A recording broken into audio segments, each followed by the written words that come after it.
state.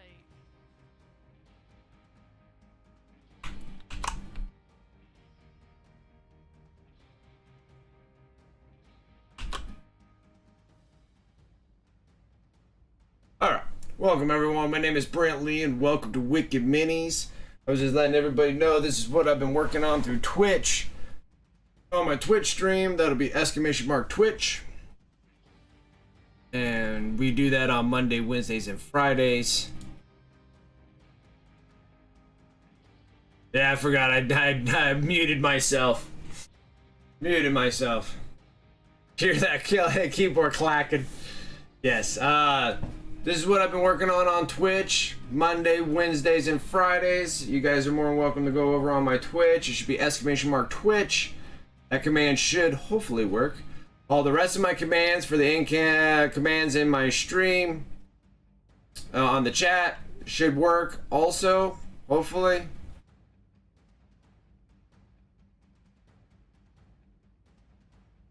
So, things are somewhat working. I put some of the command codes in there. So I have my Discord in there. I have the Twitch. I have all the affiliate. I have all the affiliate links all in there, and then we'll slowly add more as time goes by. But right now I got enough. I think there's probably one more I should be adding. Is my socials.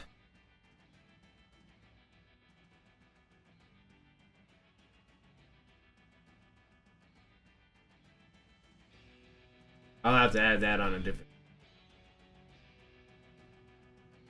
I'll add that on a different. Because I have to get into something else and grab all this. I don't feel like clacking anymore.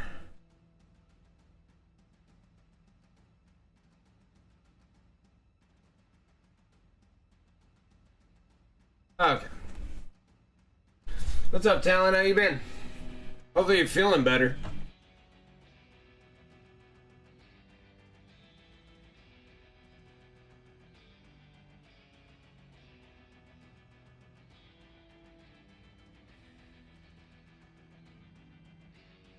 Yeah, well, we'll see how it goes.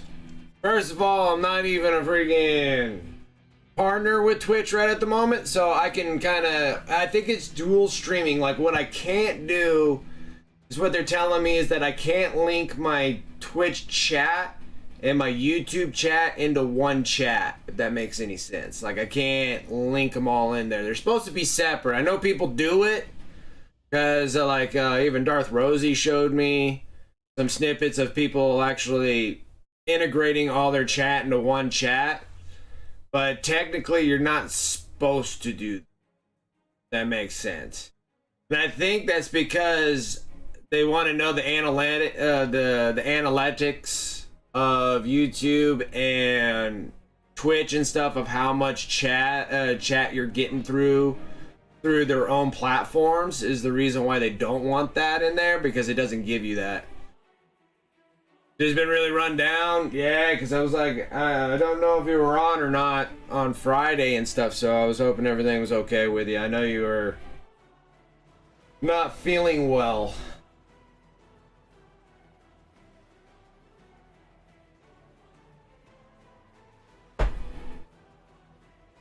Then I was gonna play games on Saturday, but then I had my nephew over and my son, and they were both playing games, and they were using my one was using my nephew was using my computer. So that's the reason why I didn't do anything yesterday. I was supposed to start priming Ultra Bros. I'm trying to figure out what I need to put in my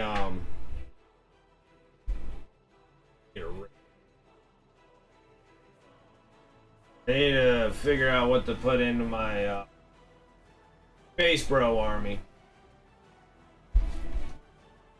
I gotta rinse this. I got a mess here. I'll be right back. Hold on 1 second.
Alright, this is much better. Sometimes the paint just kind of leaks over right onto my thing here. Alright. Stinking pop-up. Always having issues here. Take a nap about a few hours before a stream, and next thing I know, I woke up at 2:30 in the morning. Dude, yeah, you must have been just white, man.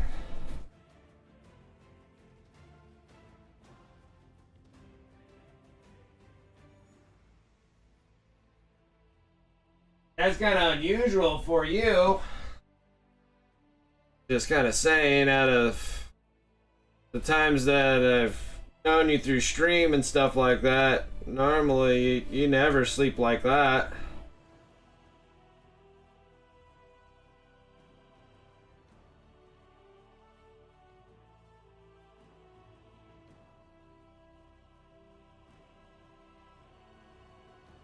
I mean, yeah, bubble guts and horrible things that were happening, and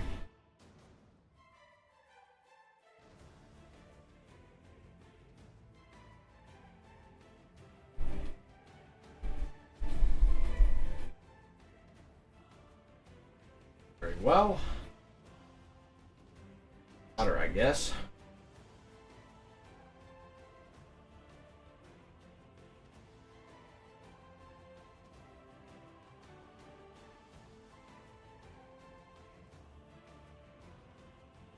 Yeah, because you had like a few days of just being like really sick.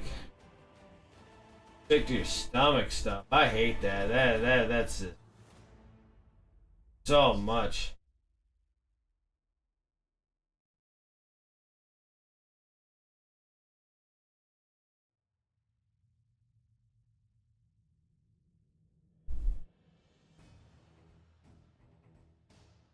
Squeeze all the bubbles out, but I'm getting paint all over myself while I'm doing that.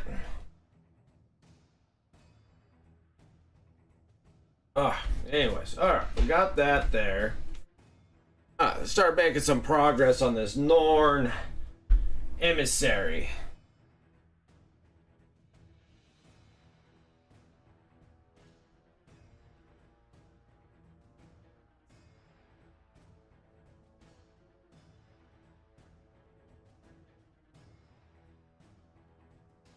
Everybody's just like, nope, your ass needs to rest. That's what needs to happen. Alright, let's start making some pretty purples. Like, actually, maybe we'll mix them both together. Go with some dark purple here. Kind of bring out those purples.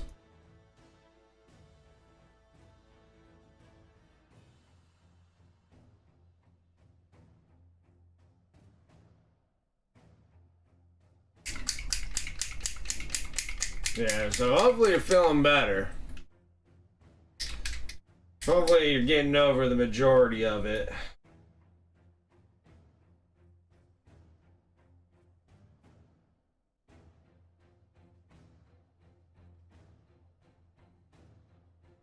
Maybe you got a little touch of the COVID. One that gives you horrible bubble guts and super tired body. Got some of that vid.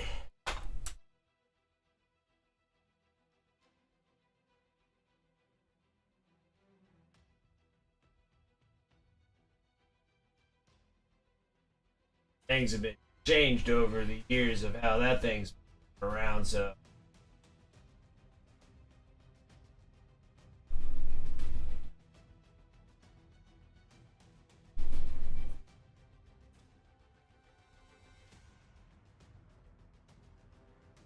yeah, exactly, right? That Imperialis. Ooh, I forgot to look. What was on? Oh, hey. Oh, don't you? You behave. You behave. What's on Warcom? Hopefully it doesn't give me something that I have to do a bunch of pre-orders on stuff.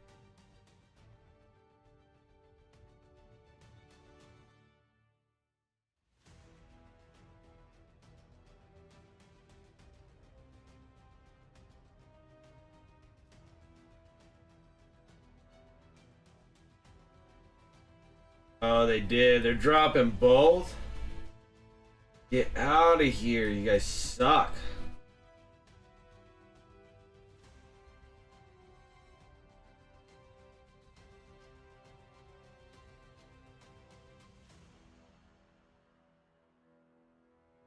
Oh, they suck so bad.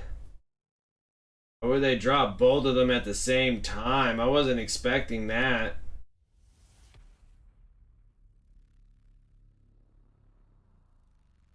Oh, that's terrible. So I need to pre-order the Necrons. Technically, I don't really care about the individual characters at the moment.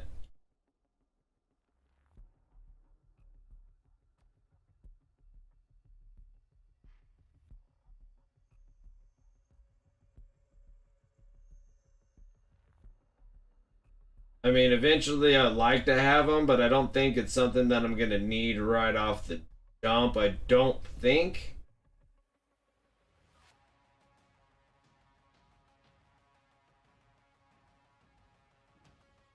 And the Adeptus Mechanicus book is...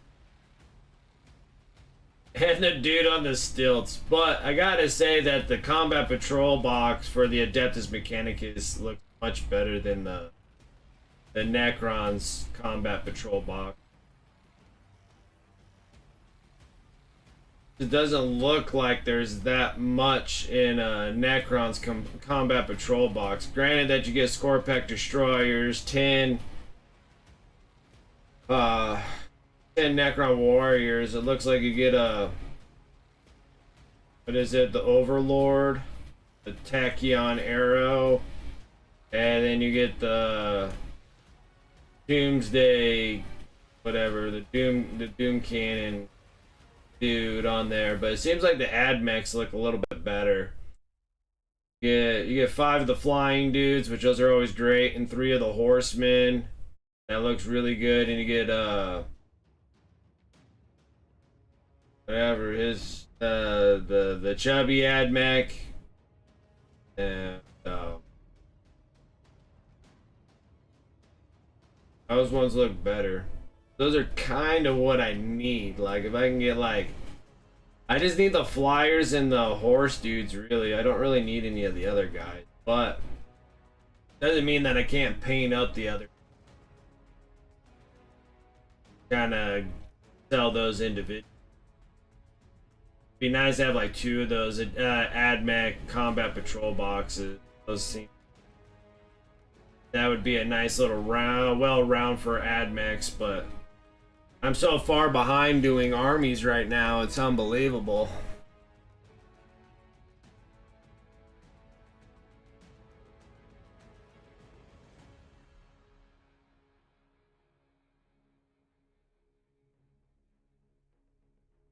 Oh, it was just that super acidic-y, battery acid kind of stomach. Ugh.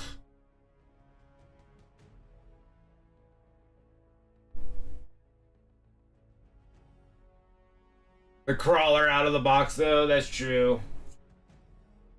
It would have been much nicer. Then the Necron Combat Patrol box doesn't look that appealing to me. That's just for me, though.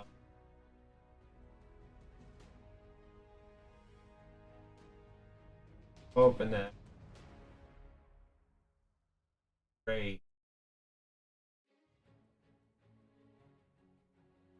I don't think I need it. Oh. We're just gonna go right into Royal Purple. Or mid.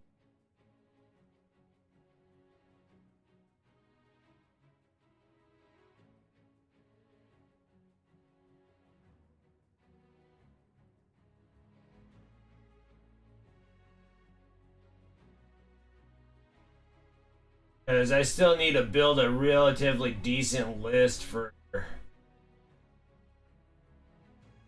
Ultramarines. I can get some Marines done. If you get Marines done, it'd be nice to get the Necrons done too. It's gonna be a hard bounce back and forth on that. Sole focus. those done. Need to get these knights. I've been spending so much time doing all this freehand work on tops of these knights unnecessarily. It's something that happens, but it's good content. Doing some freehand stuff, but freehand stuff takes a lot of time. I need to start pumping these out.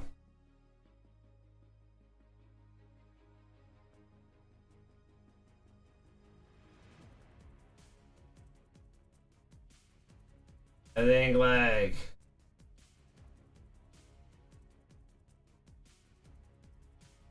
stuff that came out of the magazines, of the Imperial magazines with Ruthie Gilliman, Alius Calgar, Alius or whatever his name.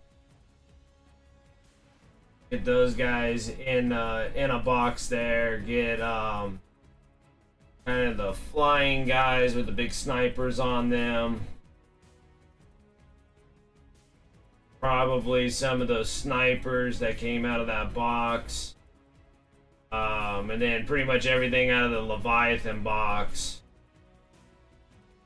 That should be able to well-round an Ultramarine army. They're really freaking... they're really flexible. Super flexible.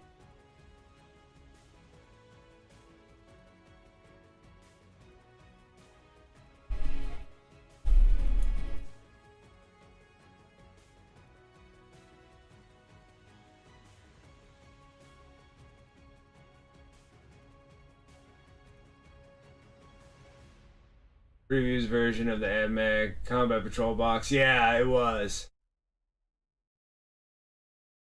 And Necrons and World Eaters are doing really good. I didn't even look up to see how the championships are going and which lists are freaking destroying things. Breaking the system, but I haven't got a chance to look and see what was going on. So if you're saying that World Eaters and Necrons are doing well,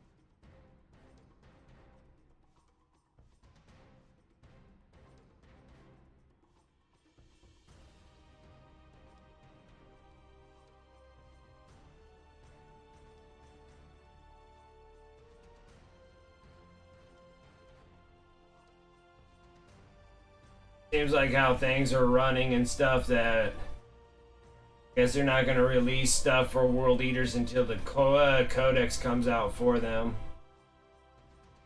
Because I was hoping for some extra stuff.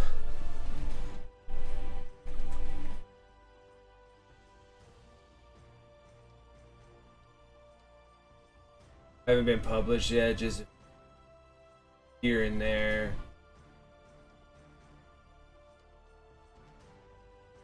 But the last rounds aren't up anywhere yet. Oh, okay. Yeah, I'm kind of curious to see like what's doing really well in that process there.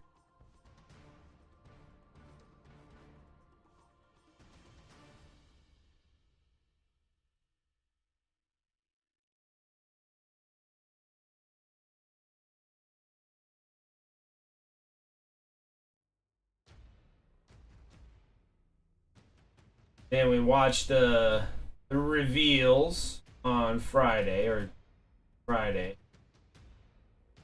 and what they watching the reveals on Friday, and then I was in there, I was like,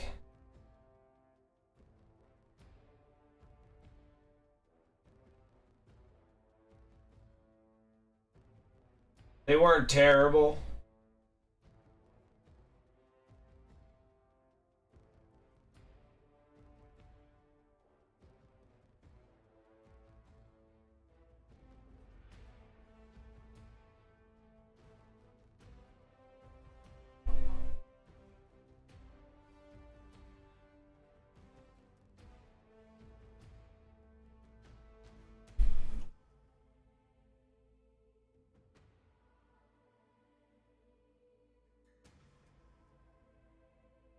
I don't know. Like, I like the Deathwing Knights. I really like the Deathwing Knights. I do like them with the normal Terminator helmets. The one like kind of questionable thing is that like where are the thunder hammers for them? Was like kind of like a big question.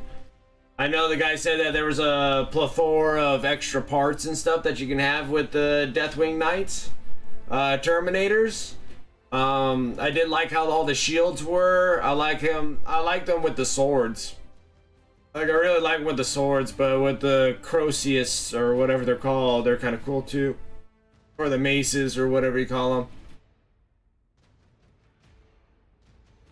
But yeah, it just seems like what it looks like to me looks like they're universal Terminators with upgrade kits. It seems like that's where the direction that G-Dubs is going to go. Going to give me blister pack upgrade kits for your specific chapters for your Terminators. So the Terminator body itself is your universal body, and then it seems like the upgrade bits are the helmets. You know, you can put the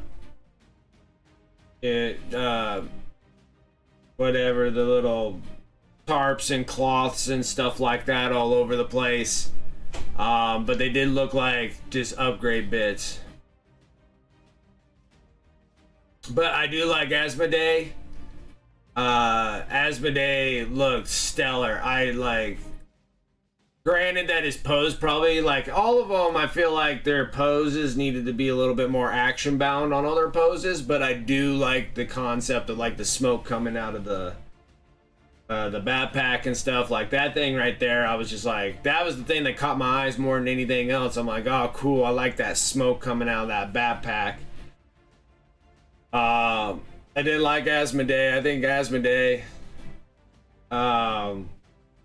The Knights though, I was like, they look good enough for doing universals compared to what they did look before, where they were their own specific bound, where they had like all the sculpts and stuff on the main body of the Terminator, which made the old ones look so much better. Like aesthetically, like the old ones look better because of that.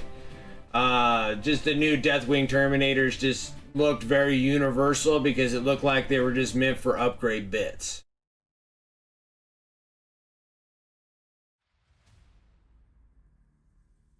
Exactly. But then like the other thing too is just, you know, if they're gonna do upgrade bits, then it's better than if it's upgrade bits, then it's the best time for 3D printing, because you can just put the upgrade bits that you want on your universal Terminators.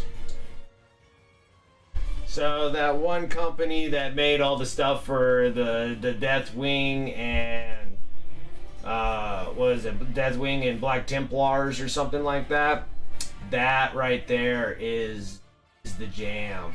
Like, so who cares now? You don't really need the upgrade bits, you just need 3D bits now.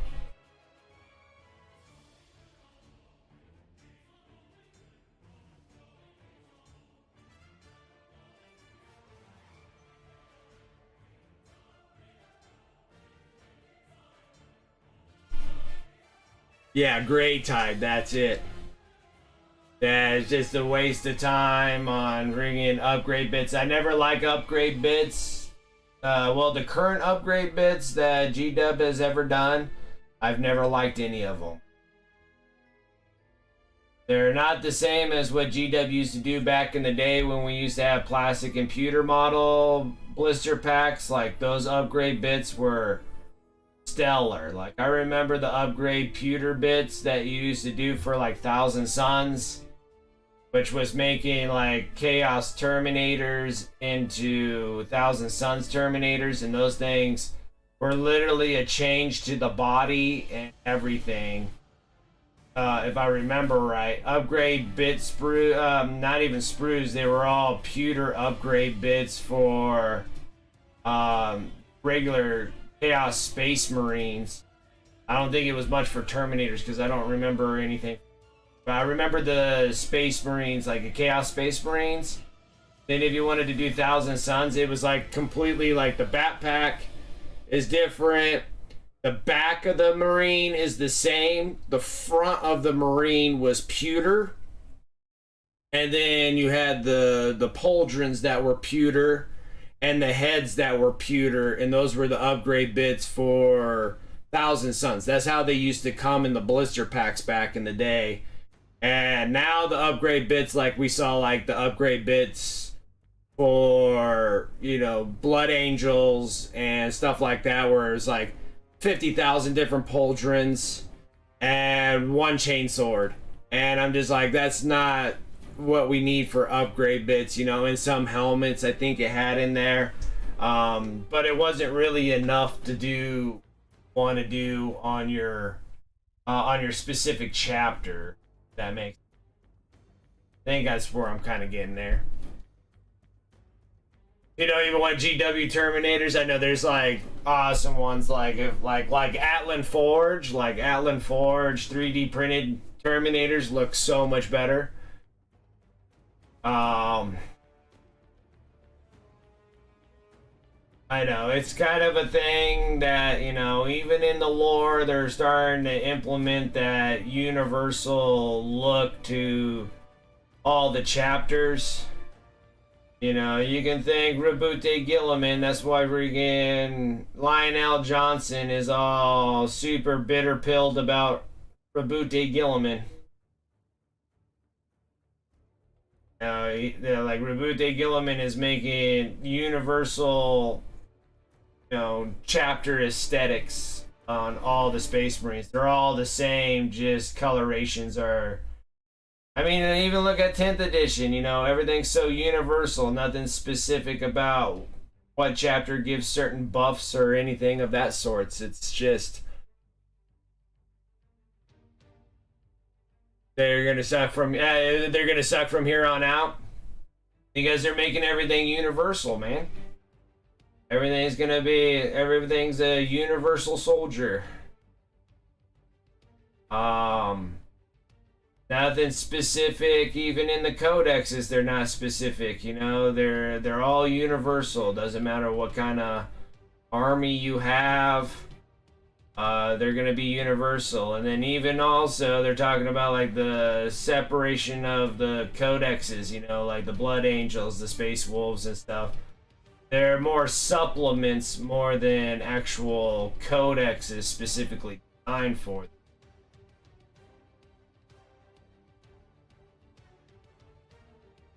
Seems like the ones that got the most love out of the bunch are the Chaos. You know, it's like World Eaters, they get specific. Death Guard are very specific. You know, and then we'll see what happens with Emperor's Children. They're going to have very specifics. And then even like your Universal Chaos Space Marines, but at least they have some aesthetics to their models. They look a lot more appealing.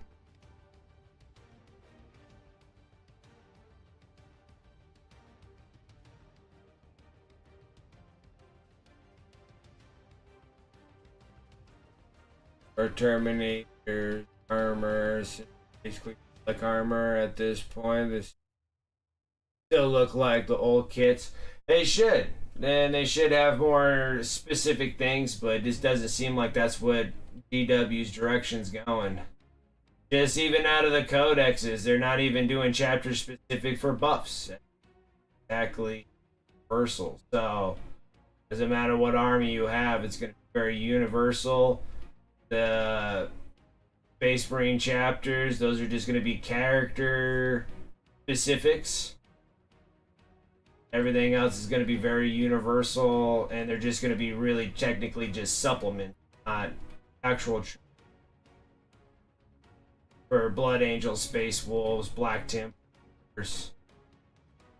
I think the only one that'll have a little bit of difference here will be the Grey Knights, because the Grey Knights are actually rest is Grey Knights.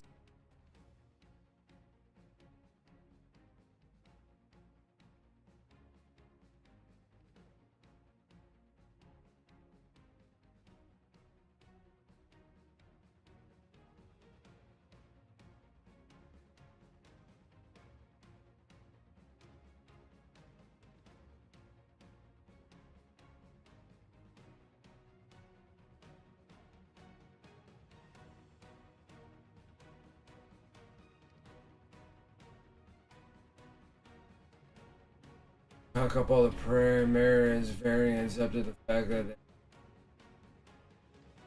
after it is, but it just seems like these things are like, seems like even like the Terminators seem like they got kind of like a refresh. Like I don't know exactly, you know, just because it's the same thing with like, you know, like dreadnoughts. Like there's a reason why dreadnoughts are dreadnoughts, right? Because they're from people of ancient old. They're decorated differently, but now everything's just a universal Redemptor dreadnought. And they're taking away a lot of your character models, your variable dreadnoughts, vulnerable dreadnoughts, or whatever.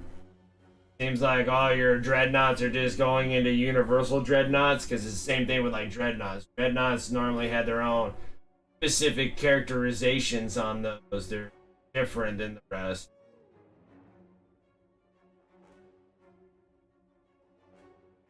Like they're more decorated and they're really ancient old.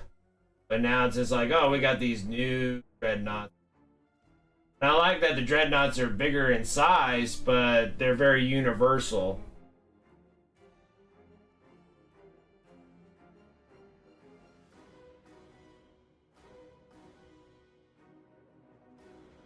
They don't have that same like characteristics or the heart of chapter. And oh, and these are the new dreads, and these are the new Terminators.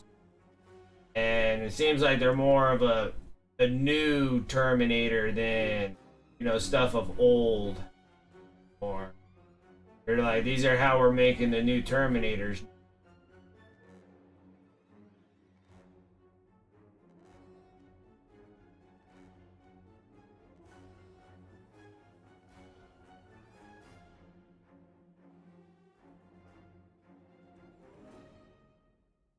And then also, since you know, Space Marines are pretty much GW's bread and butter, they have to make them where they're easier to paint too. Because even though that I do like the older Terminators,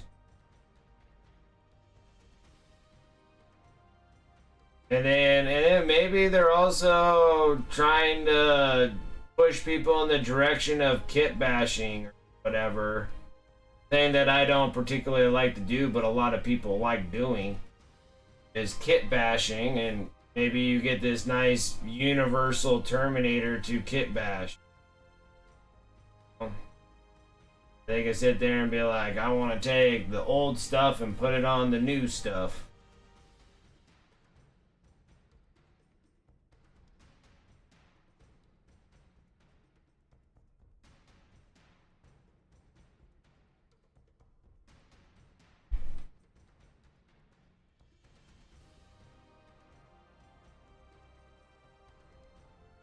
Yeah, it's like the Condemners is going to Legends, especially now that they are finally plastic. I know exactly.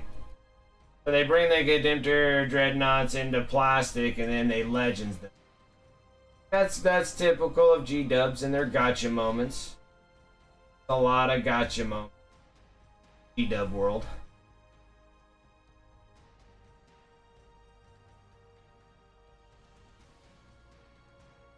They make their money where they can, and then they're just like, gotcha, and now you can't play with them.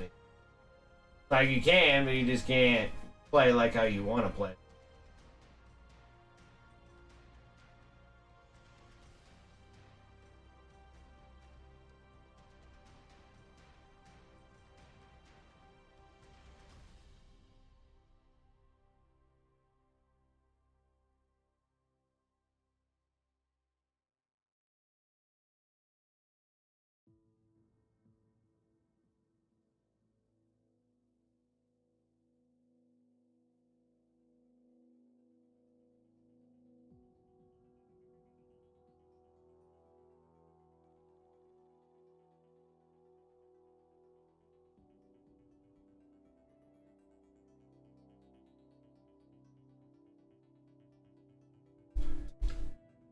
One thing out of the reveals, though, I know that you're not an Age of Sigmar fan, but that whole refresh of Flesh Eater Quartz was absolutely stellar to me. I was excited because we were funny during the stream on Friday because I was sitting there and then Rosie was talking about like, you know, what are they gonna do for Age of Sigmar, and I'm like, oh, I think like the only thing that needs a real refresh. I mean, I brought up a few things, and all of a sudden I'm like, well, Flesh Eater Quartz really need a refresh.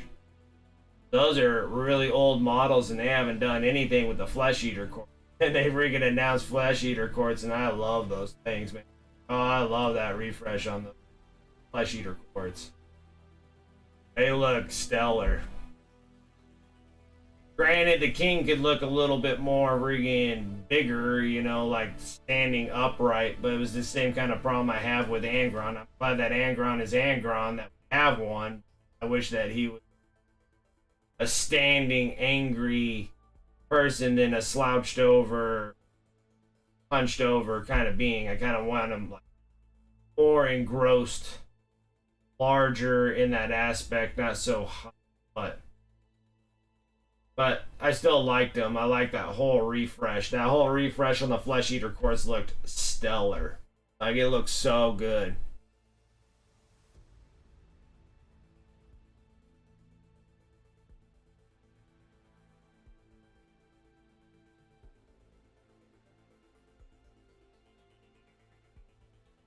And I forge and bind them up. Oh, yes, actually, very true.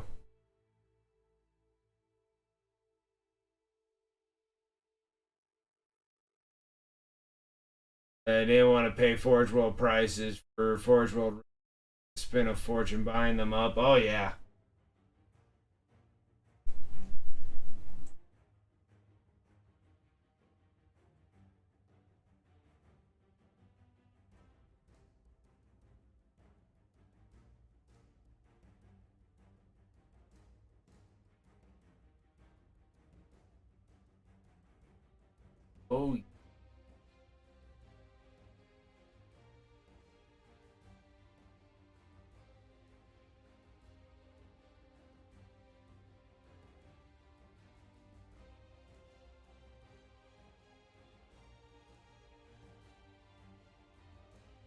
Oh, how about the Night Lords? Did you like the Night Lords?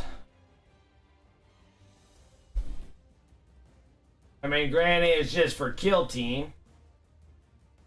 Which I doubt that they do anything other for Night Lords specifically, but Kill Team. But I did like the relative sculpts for the Night Lords. You know that they were just Space Marines with upgrade bits, but those were some really good upgrade for Night Lords. I really like them.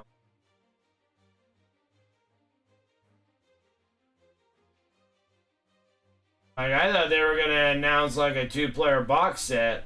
I was sitting there and I was like, well, where's the other half?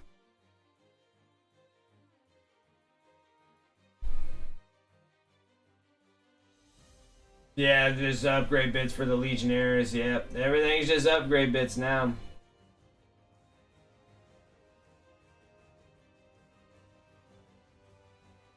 I think the thing is, I think like probably the biggest problem is that GW's kind of behind, and the 3D world is taking over the bits category.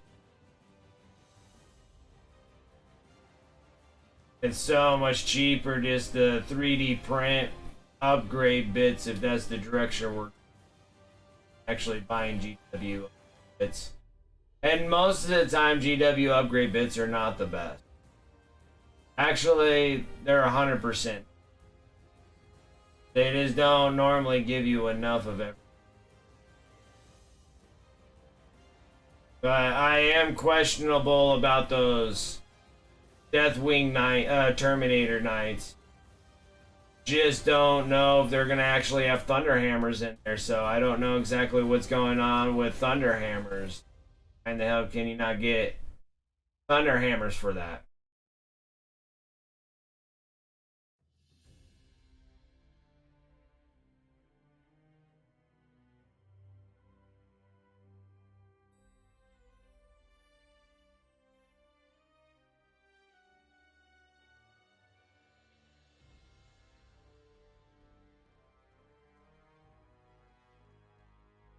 Dedicated kits to dedicated kits would be awesome.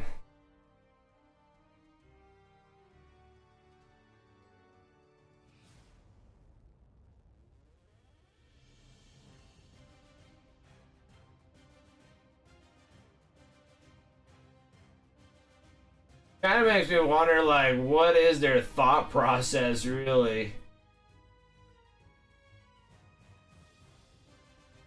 of that direction that they're going.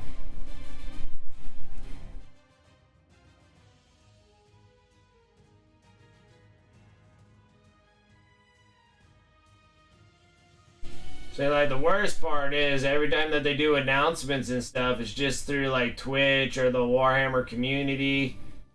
But in technicality, I kind of want to know more about, like, their thought process of how they want to continue the game and what's their direction in the game, you know? I kind of, like, actually want them to have more, like, I kind of almost want to have more, like, how they do announcements for, like, video games and game consoles and stuff like that. Like, I kind of want more from them in that direction. They kind of tell me, like, what direction they want to take the game.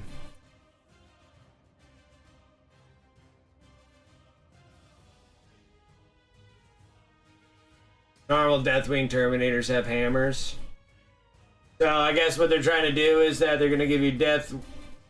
Well, in the Deathwing Knights, you should have Thunder Hammers in them as well. So, oh, okay, so Deathwing Knights are speciality versions of Deathwing Terminators. Okay. So then they're going to have just the regular Assault Terminators. And those ones will give you single sergeant with a Thunder Hammer.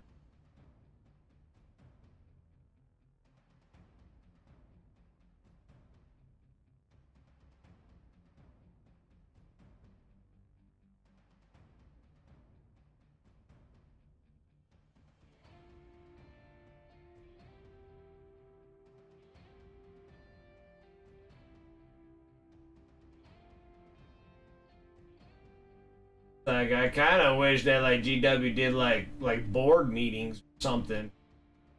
They're like, this is what we're gonna go in the direction of GW, and, you know, kind of give us a heads up, because everything model-wise are just cookie-cutter Space Marines, which that's okay in an aspect. You have something that's specific, like Deathwing Terminators, you know, Blood Angels, Terminators, Space Wolves, stuff like that. Like, they need to be more dedicated to that chapter specifics.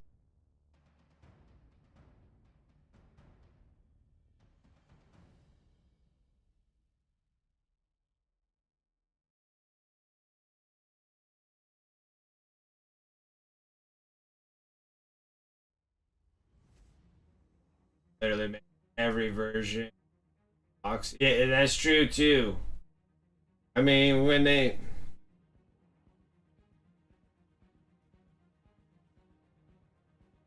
and buy 6 boxes of the same kits and just build out different versions, or give you enough where you can magnetize. Like, that's the big thing about Terminators, because Terminators, like, after you get past your regular infantry guys, like just your regular Space Marines and stuff, like, I don't care about doing any kind of magnetizations on those. But, like, Terminators were always kind of set up to kind of take magnetizations, so I can magnetize what I need from my Terminators. Like, one kit gives me all my weaponry.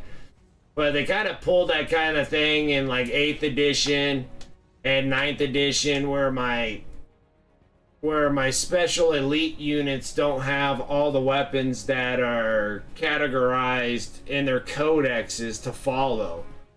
Like if you put in your if you put it in your codex that like all your guys can have a specific item, but that specific item is only one per box.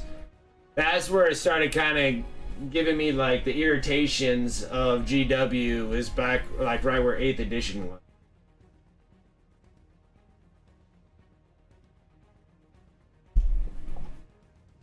Like my Havocs and Chaos Space Marines and only having one Chain Reaper cannon in one box where you can have up to things. Same thing they did with the sisters too, with the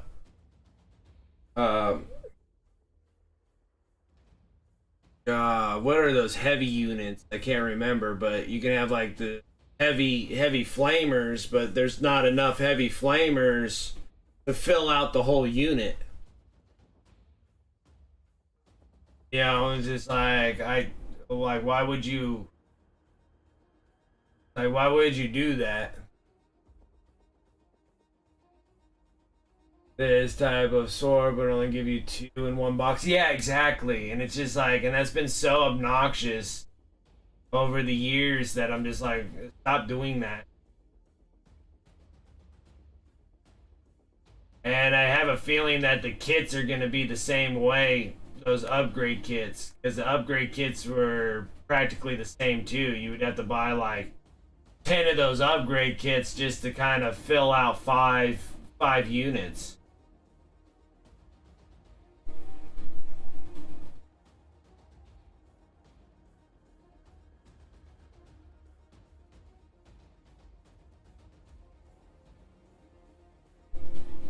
And then again, that's why it's leaning more and more of getting 3D printed kits, and then GW making rules to try to fight that, going, oh, you can't compete with freaking non-GW bits and stuff. But now I'm to the point where I'm like, I'm doing the upgrade bits. I don't care what you think, and I'll just tell them that I did them all with green stuff.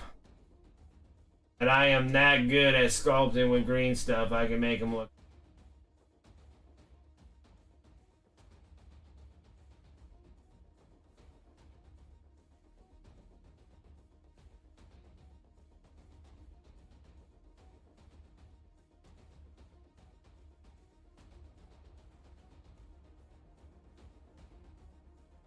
Yep, I sculpted all these with green. Like, you have no way of knowing unless you actually break my model.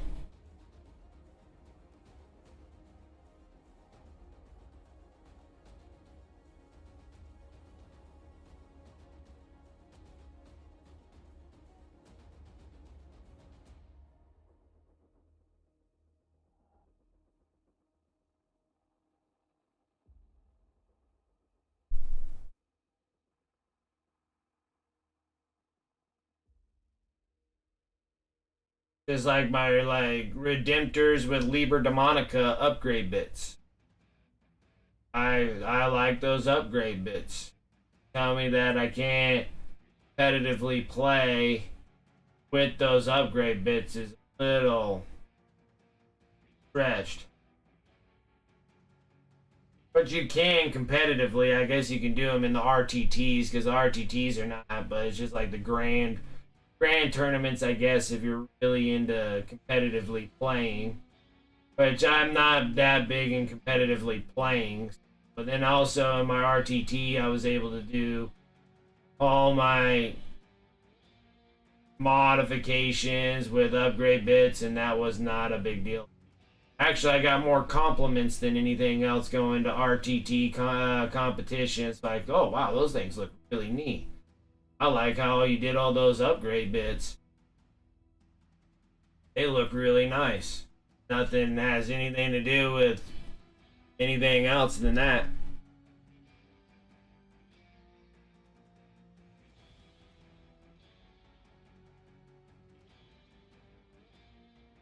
Battleborn level sculpting skills. Yeah, that and what is it, Alfarius on Instagram where he does all that stuff with green stuff. Like completely converting the whole model itself.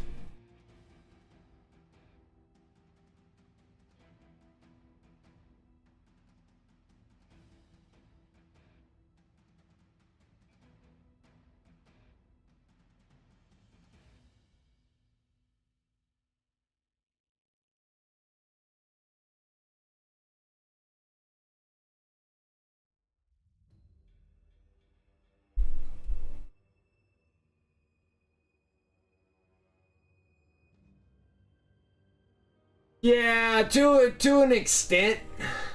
Like, good afternoon to you. And to an extent. Now, I think like the biggest ones are like 3D printed actual true models that are completely like different, even though that they're aesthetically looks way nicer than GW models. Those are the ones that they kind of tag you for.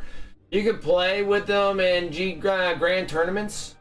Like you can play with them in grand tournaments, but if they're too altered when you get to the final tables, like say that you're that good and you got up to the final tables where you see them doing the records, when you see them like live, like through Twitch and stuff like that, they may make a stink out of it, but a lot of times you can't really tell what is what because the camera's so high on those tables. So I don't know what their big deal is. It's only if like somebody really makes a stink out of it, but most of the time, if you're just changing pauldrons and stuff like that, they're not gonna kind of bust you on those. It's when you come up and like 3D print a whole crazy looking Redemptor that looks way different than the Redemptor that they have. Those are the ones that'll kind of raise some flags a little bit.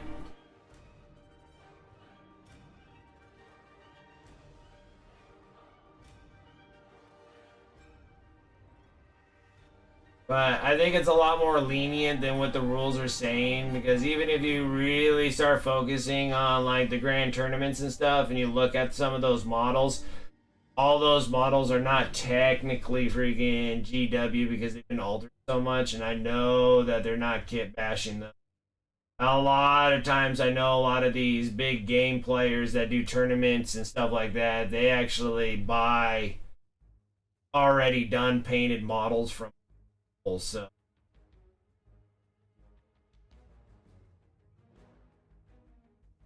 I think there was like just one issue I wanted to say, and it was, and I think it was just, and I think this is just, you know, heard from the warp. It's I don't know if it's true or not. I think it, but it was a tournament player that wanted to play with Gray Knights, but they were all kind of customized Gray Knights, and they weren't approved for tournament playing. Now I don't know if that was true or not. That could have just been rumored. There's a reason why one of these really good tabletop players that plays at tournaments all the time, but there was a whole bunch of different kind of stories behind that group and behind what was going on there. And so I don't know exactly what the real issue was. It could have been just the COVID deal or wanting to play an army but couldn't because it was not really with GW models. I've heard like crazy rumors, but nothing was really squashed on what the rumors actually about. I think they just kind of turned it over to being like it was something to do COVID, or didn't want to come because the COVID numbers were really high and all this. There was so much other things that that player was talking about that said that that was kind of a load of BS because he wasn't able to play a specific army because the army was completely altered.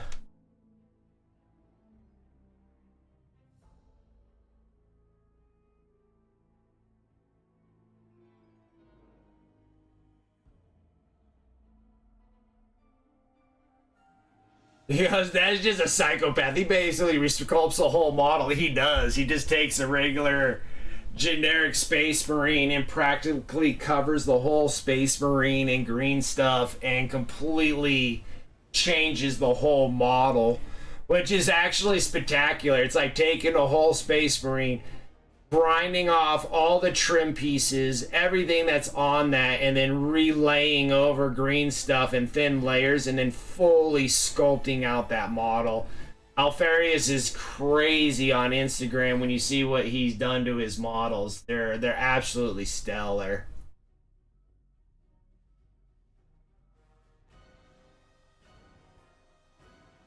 The Golden Demon winners completely sculpting the whole model. Yes, and that's like Golden Demons. Like, there's another one that was like questionable too, but you can't really question because of who the painter was.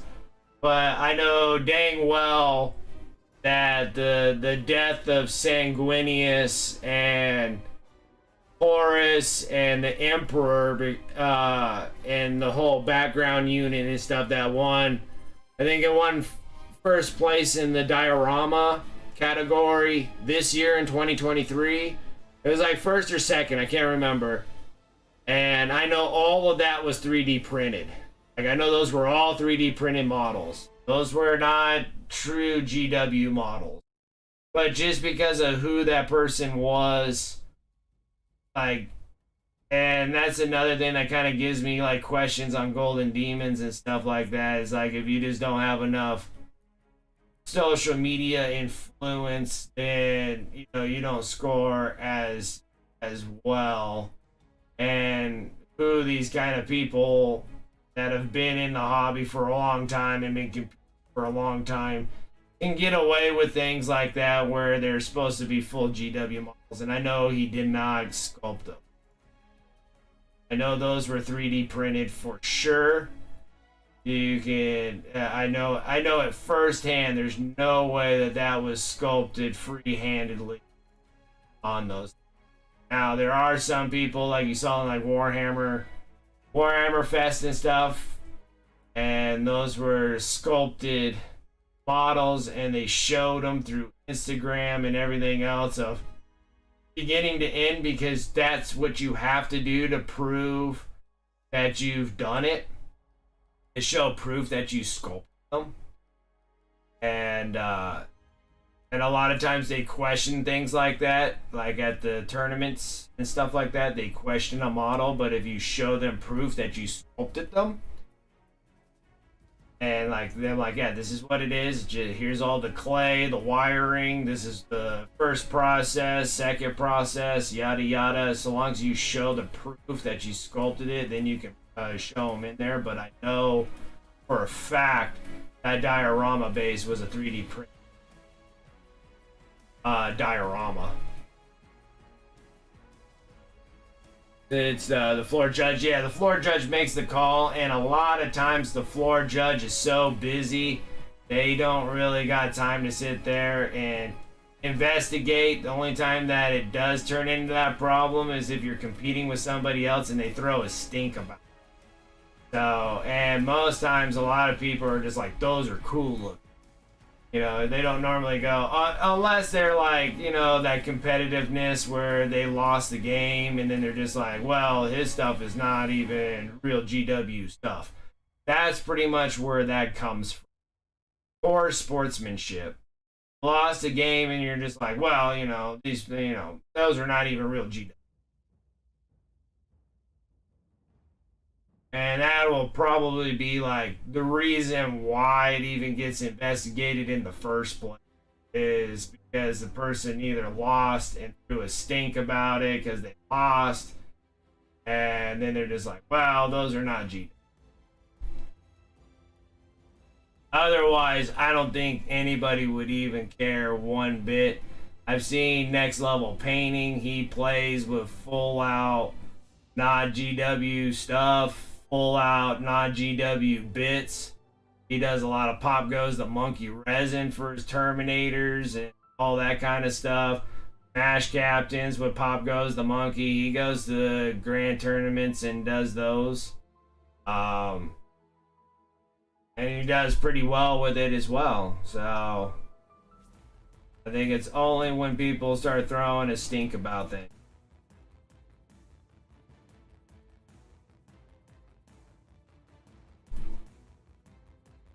is when things become an issue.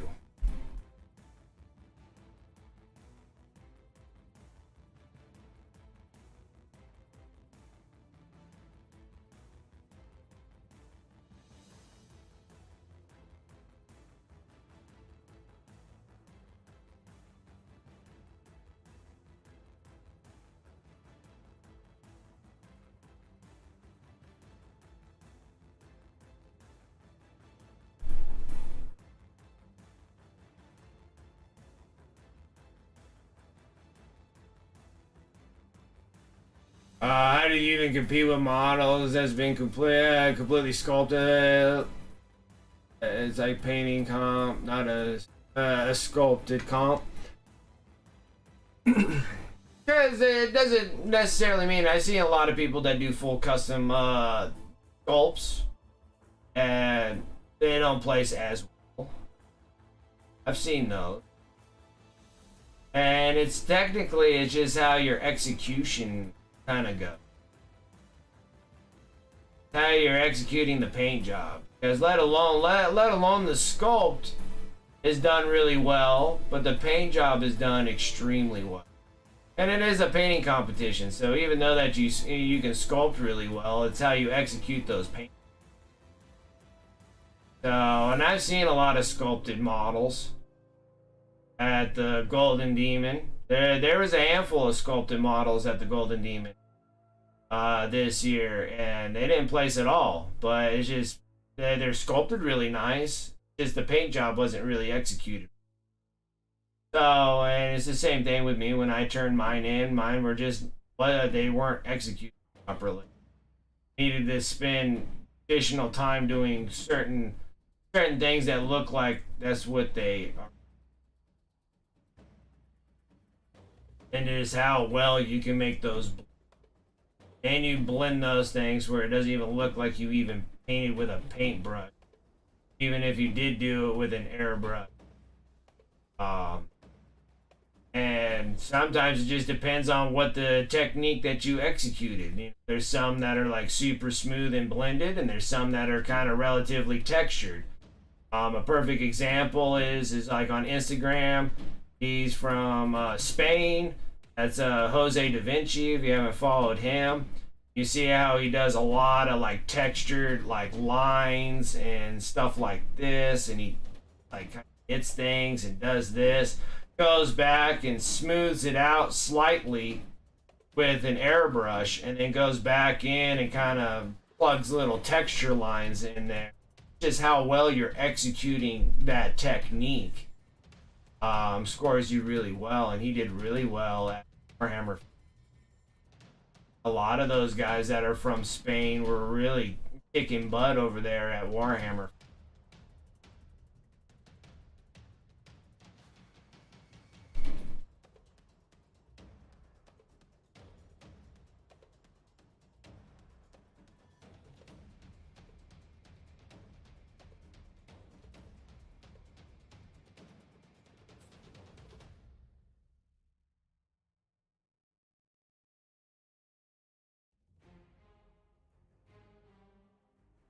They stabbed your gums eating freaking. They're eating the kettle chip. Chips are the worst, man. Yeah, they love freaking wrecking gums.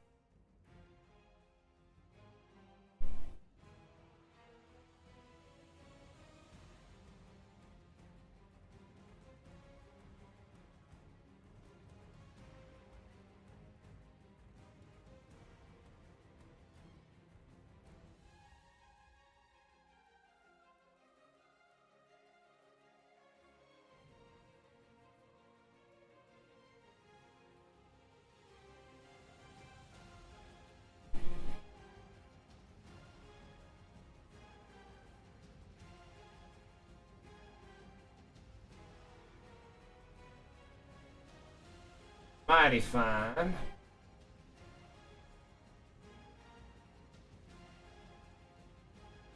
I like doing this for YouTube Live because it's definitely giving me more and more videos. We just got to do the little Destiny grind here to get the subscriptions, subscribers, the follows.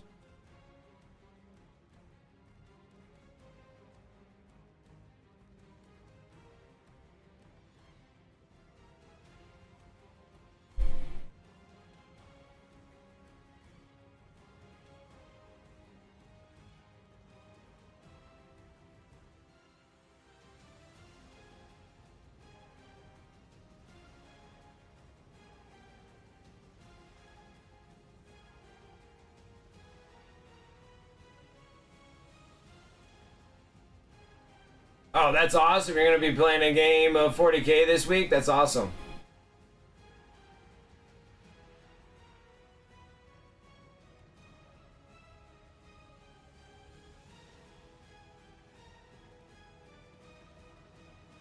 Yeah, I do like Asmodee. Asmodee is awesome. That's an awesome looking character. I do like the smoke coming off of the backpack. I like that. That's like character specific right there. I do that.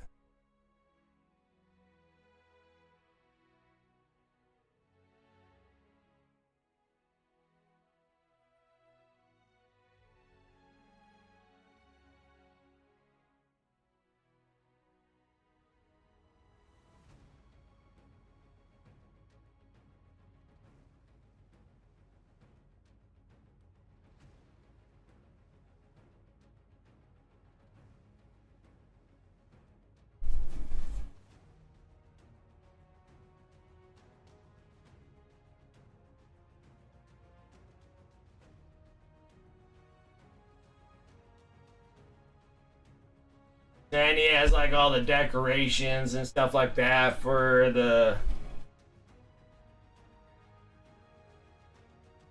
Dark Angels and stuff. So they look. He looks really.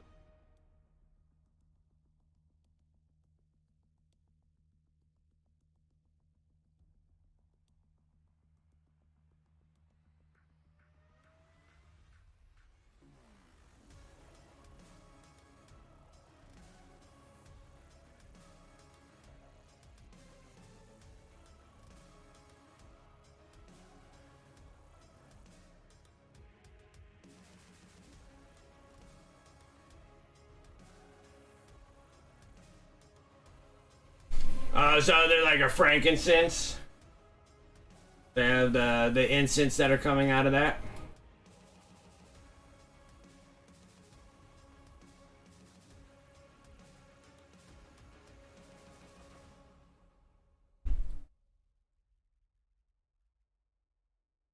Time for Ravenwing.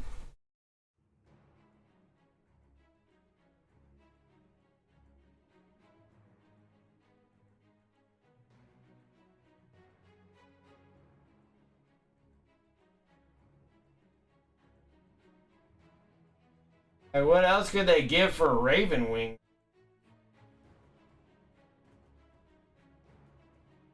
I don't even think that Ravenwing is like that popular of a faction or chapter. I mean,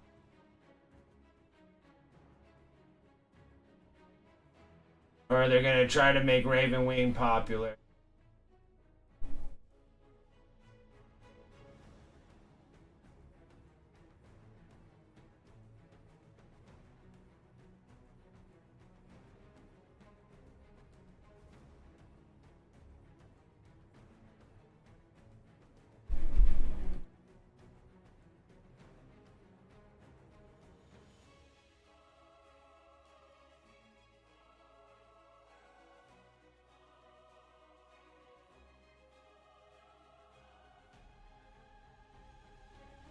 Think they'll redo Ravenwing?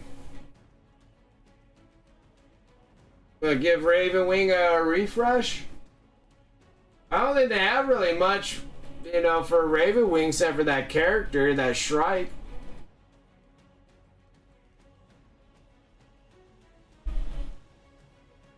It seems like how everything's going, it just seems like everything's just going to be relatively universal, whatever chapter that you're picking.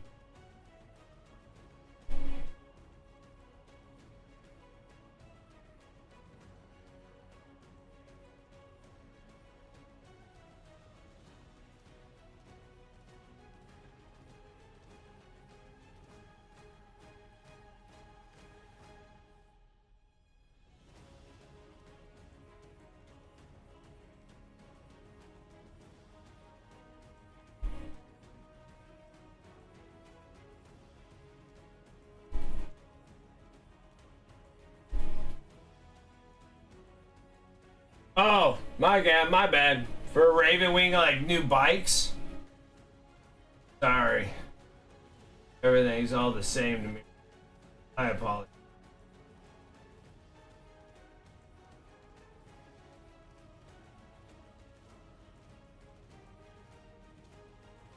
I do the same thing with Blood Angels too. When they talk about Death Company and Death Watch, I get those two mixed up all the time. They have too much stuff that's relatively close. Like, even a lot of their chapters kind of get me too. Iron Hands, Iron Fists. So I'm just like, one's Chaos, one's Loyalist chapter, and I get those mixed up a lot. Has so much. They're two relatively close. Deathwing, Ravenwing. Why are you guys making them so relatively close?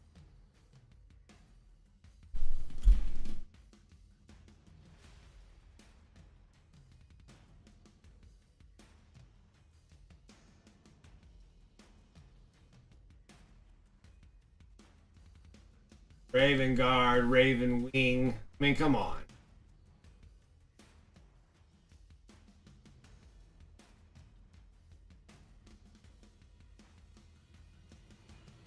Yeah, just like all bikes, like redo all the bikes.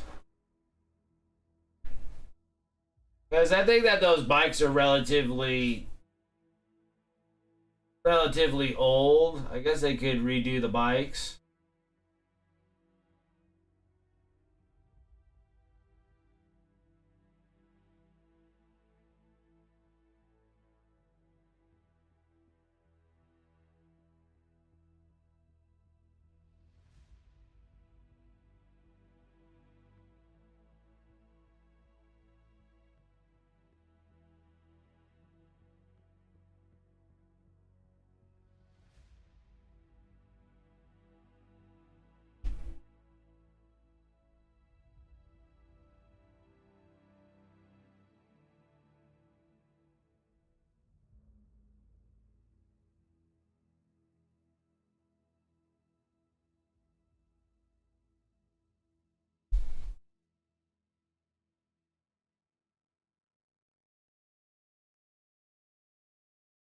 A little bit more purplish love on there.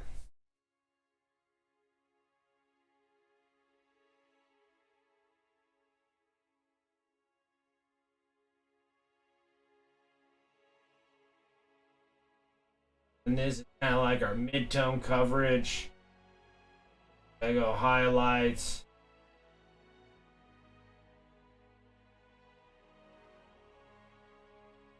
It's still really pushing it close to that magenta pink kind of look to it.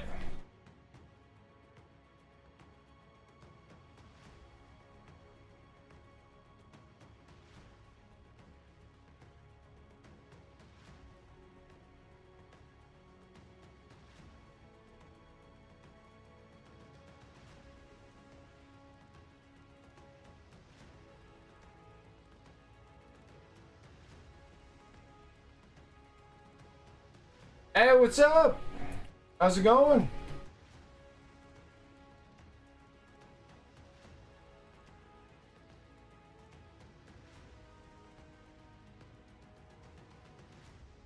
Just got off of work, huh?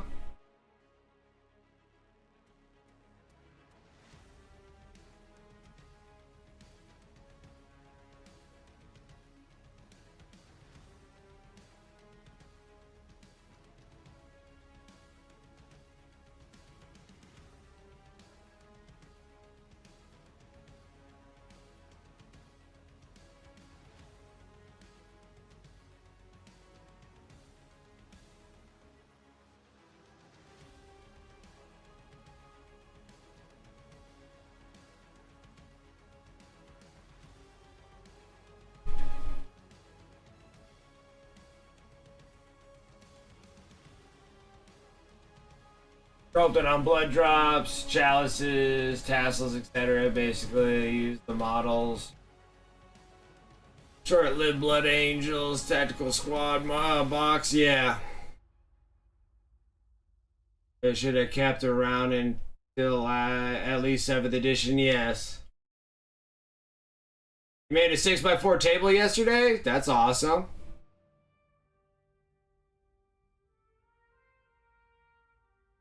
That's awesome.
It's like I have a table, never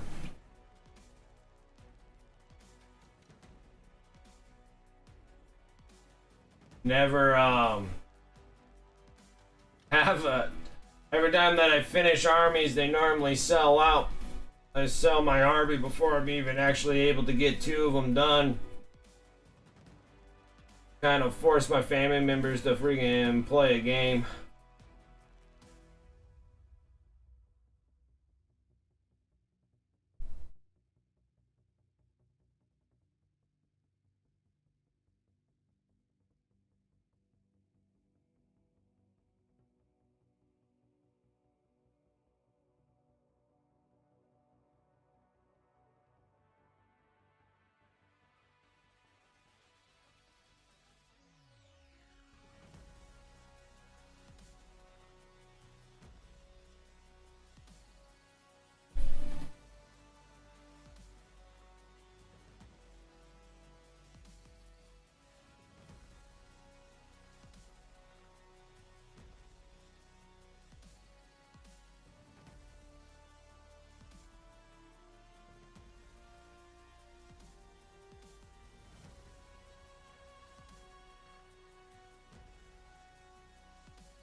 Like the next dudes that we paint for Tyranids, smaller model. Let's take it forever to get. Dude has a lot going on here.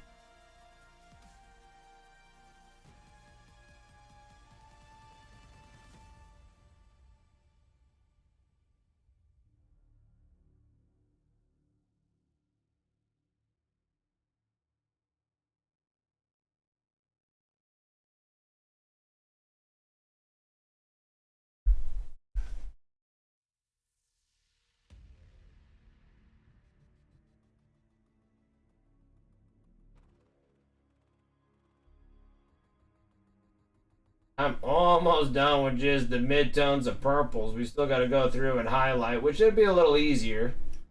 You don't have to do so much coverage. I'm going to keep the skin just the same. I'm not going to do much change on it. I think the wash will change how the skin tone.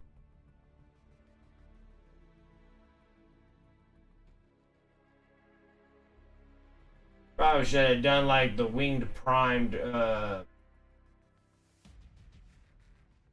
it's called. The winged prime tyrant or something like that. He's a little smaller, a little easier to manage. Guys, you taking like serious sessions trying to get so much of this covered. And unfortunately, the biggest part is how these guys are designed. It's either one thing or the other. It's like you either do airbrushing all the skin tones or you airbrush all the purple on them and then go and do the flesh tone. But I looked at which one would be more difficult, and I think it'd be harder for me to sketch in flesh tones more so than actual purple went that direction. But I just don't think I can actually seal off enough to actually airbrush the stuff with purple without having so much overspray on the flesh tones. Rather not up the flesh tones. Flesh tones look excellent. I like the color.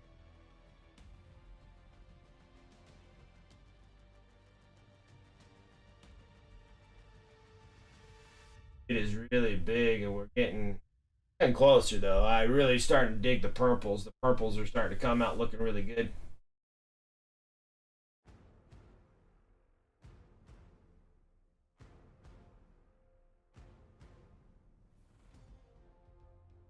And I think with the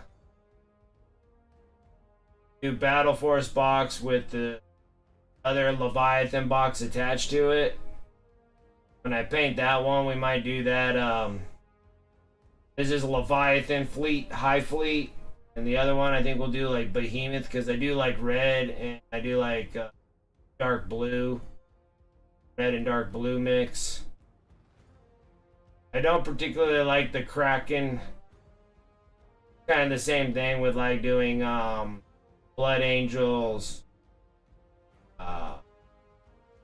whatever they're called. They're called like what, the Raven Wing or something like that. See, look at all these different kind of wings. What is it, like the Raven Wing? That's like more like beige and brick red. And I don't really particularly like that color scheme. And it's the same thing with like, I think it's the Kraken high fleet, and that has that tan more so than beige. There's more tan colors and that brick red.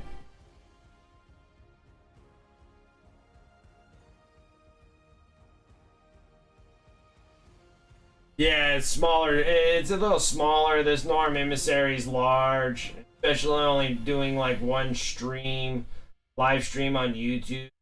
Probably be better to do like smaller ones where I'm able to kind of hammer them out, get them completed in one stream. Maybe two, if that. But the Norm Emissary, we'll see how many parts it's going to take. Because I'm on part 3 on this thing. But I'm not doing full streams either. Some of them are 2.5, some are 3. Kind of giving a little something here. So I was just helping out the YouTube part. And it's doing good. Analytically, we're doing pretty good on YouTube. And I am getting a lot of traffic going through here, which is nice. I'm excited about that. So if I just keep painting it, I guess people will just keep coming. We'll just keep on the grind. Nothing happens overnight.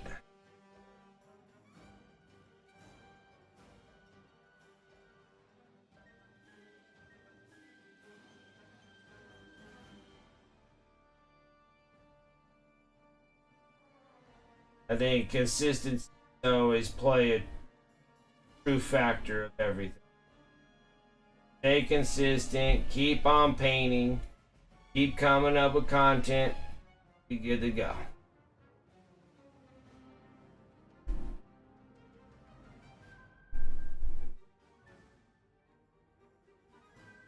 I'm working on another Battle Force box. I got them like stacked up in the living room of the things I'm trying to build, trying to get all the Space Marines built, and I'm working on the Raven Guard Battle Force box, and that has the tactical war suits. And I forgot what a big pain in the butt their tactical war suits are putting together. They have like a whole bunch of little nuances putting things together, and I'm just like, oh, these things are. And then I have two of them, so I'm building them like simultaneously.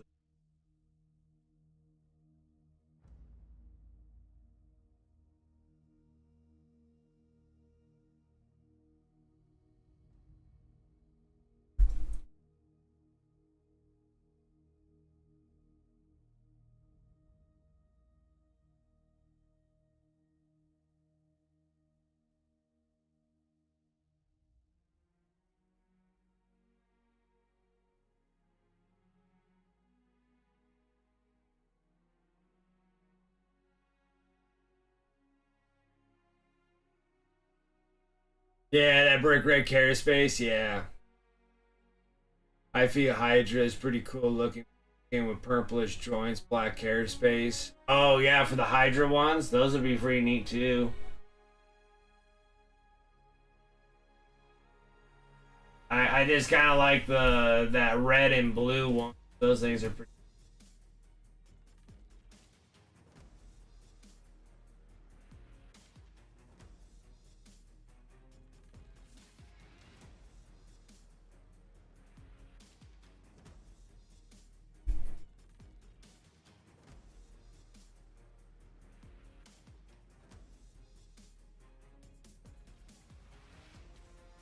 On that one, but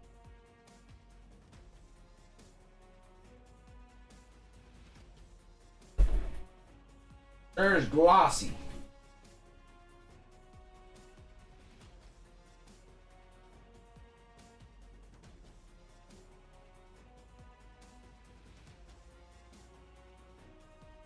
After this, I'm gonna be doing a bunch of building. Actually, I gotta do a little grocery shopping. I hate grocery shopping. It is the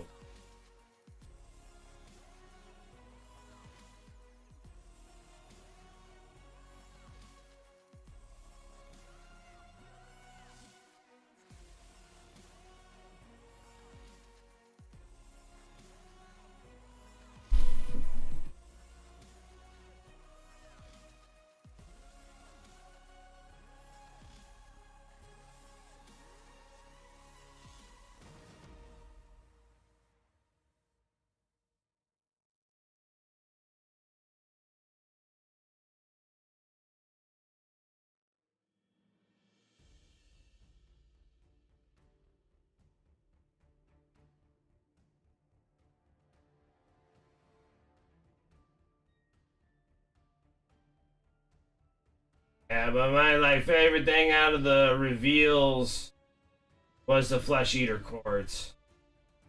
Asmodee was awesome. But yeah, after you're talking about like upgrade bits, I'm like, yeah. G-Dub doesn't do really good with them. It'd be better just to 3D print your upgrade bit. If they're going in the direction of upgrades, better just to go 3D.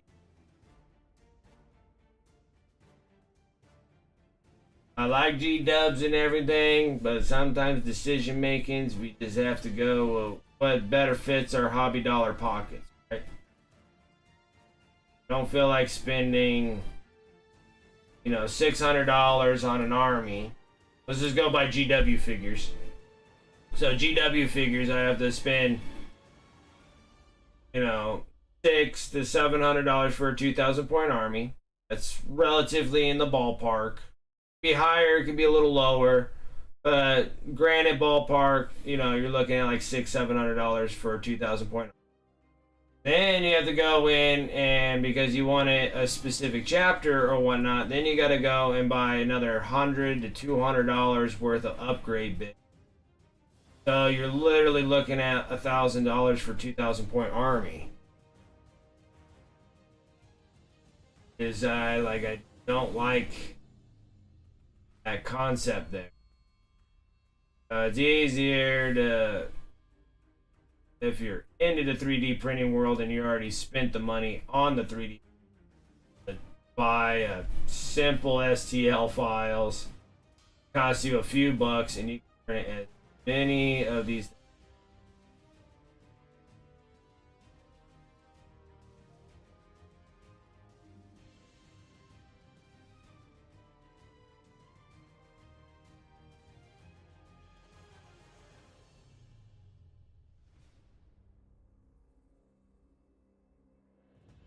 Then you're looking at like $900 for 2,000 points, give or take a couple $100.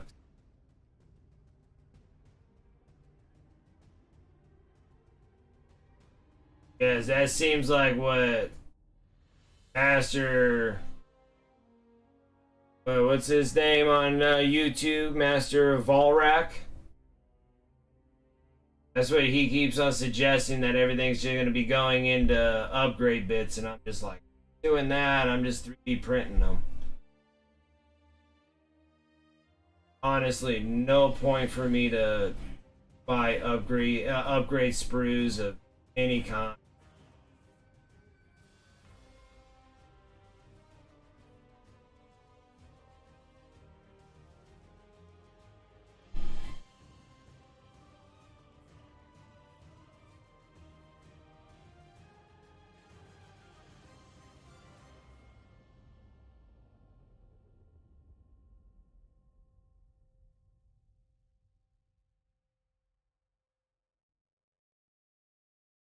Yeah, I hate grocery shopping. I just gotta do a little bit. I already did a huge grocery shop last week.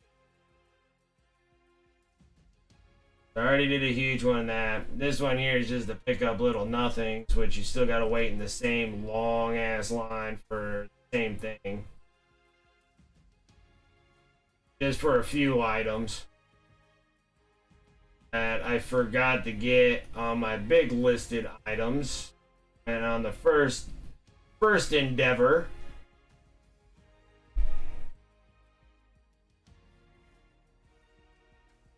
You know, when you go to the grocery store and you come back and you're like, oh, I forgot trash bags. You know, it's just like, you know, all those things like, I forgot that.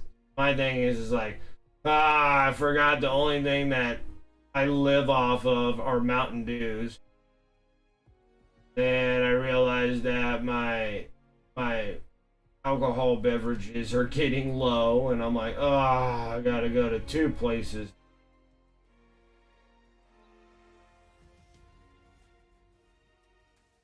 Slightly up.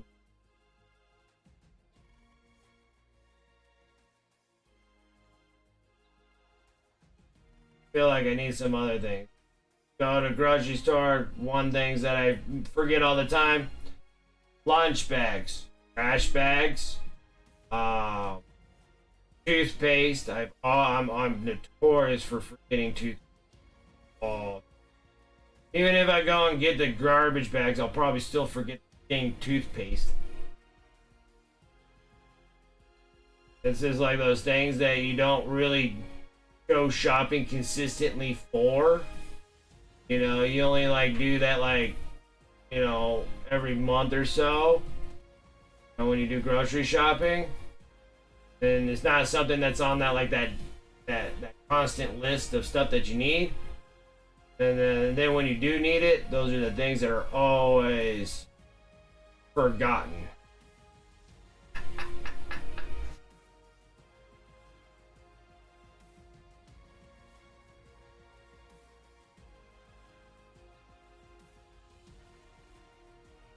Yeah, and I really do appreciate you guys coming and hanging out with me on YouTube Live. Makes things fun when I got somebody to talk to. Wasn't like how I first started on Twitch with a handful of streams of just talking to myself.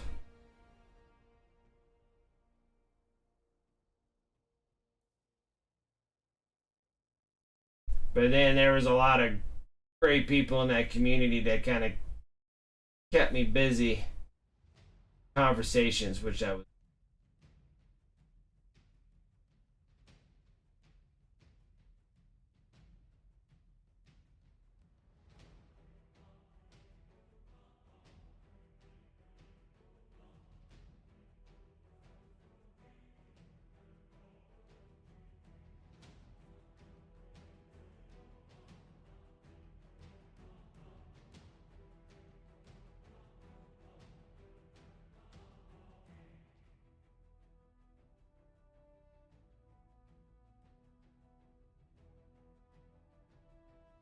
With 4 monsters, I don't have that problem. Everything's a weekly item on my list. Yeah, yeah, yours and mine are completely different. Yeah, I can see that. Yeah, but there's a lot of things that I always forget because I don't shop all the time.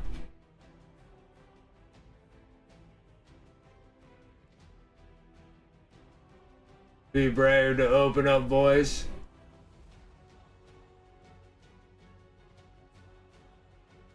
Kill a gallon of milk in like 3-4 days. Oh yeah.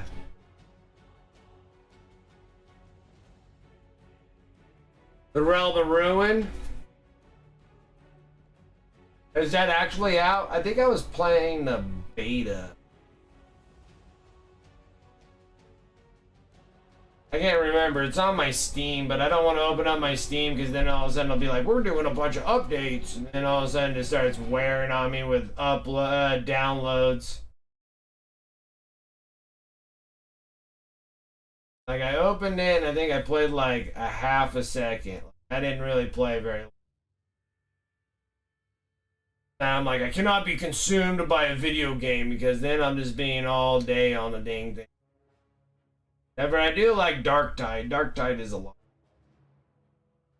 I only played it that one day. I was gonna play yesterday, but I had my nephew and stuff over, and it's not a big deal. And he kind of wanted to know how you do recordings and stuff, so he could start recording things for YouTube. My son has been just crazy on the recordings for eventually when he gets to get his YouTube channel to start doing his. So they're all just waiting for the proper age to start their own YouTube channels.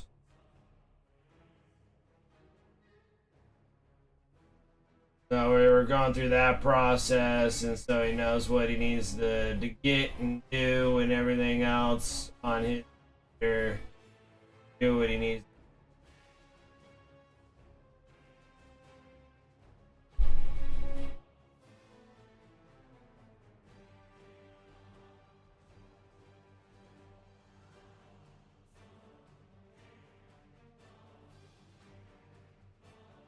So we'll make 3 sandwiches a day on his. Oh boy.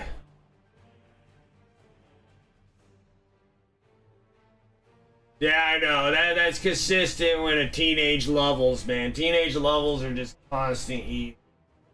I remember eating all the time. Now I'm just like, I don't even feel like eating.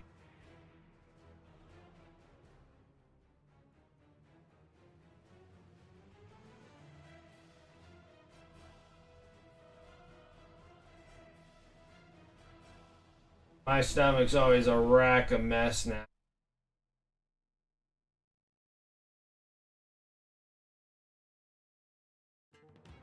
I went from teenager not caring, eating everything, to being, you know,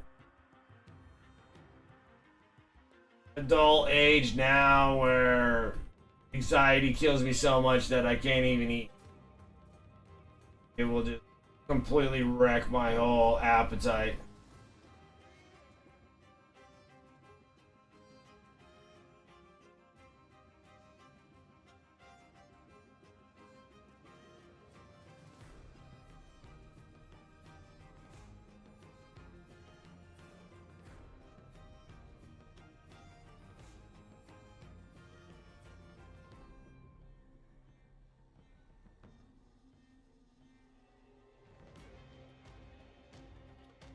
Looks a lot like Dawn of War 2 with Age of Sigmar skin. I think that's probably what it probably is. It's out on early release. Darktide has an anniversary release going on right now. Oh no. I gotta get grocery shop going. I gotta get that done first, and maybe I can sit down and play a little bit. Darktide.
Oh.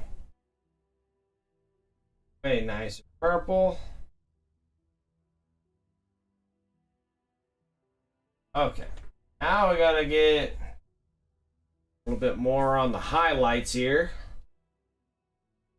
Now, since I got royal purple, I don't really have anything in between that goes too much into the magenta. So I'm trying to figure out where I can change the tones, not going into magenta.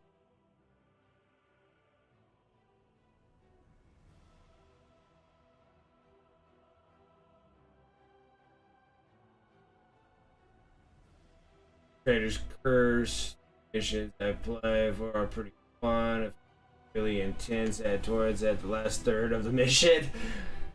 Well, we've been through quite a few of them that were pretty interesting there. We're like, I died. We can't even get to the ship. It was so funny. That was so hilarious that we were trying to get back to the ship and we couldn't get back to the ship. It was so funny. There's 4 of us. 2 of us gets to the ship. One's died. One runs out. Goes gets the other one. That one dies. We have to run. Another one runs out. It was just like this cycle process. It was so funny. I was sitting there like, dude, we're never going to get back to this ship, dude. This onslaught of just constant traders coming after us. I'm just like, oh my gosh. It was fun though. That was fun. Sitting there just like we can't coordinate properly. It was pretty funny. Okay, so purple is red and blue. Wonder if I add a light. I'm trying to deviate from going into magenta. The last thing I want to do, because purple's like really magenta. So, and then royal purple is like, it's a good in between the dark purple and the purple. Like this is actually like what I would consider like a true purple right there. Is the color that we just. Now I need to go into a lighter purple, but I don't really necessarily have a light purple.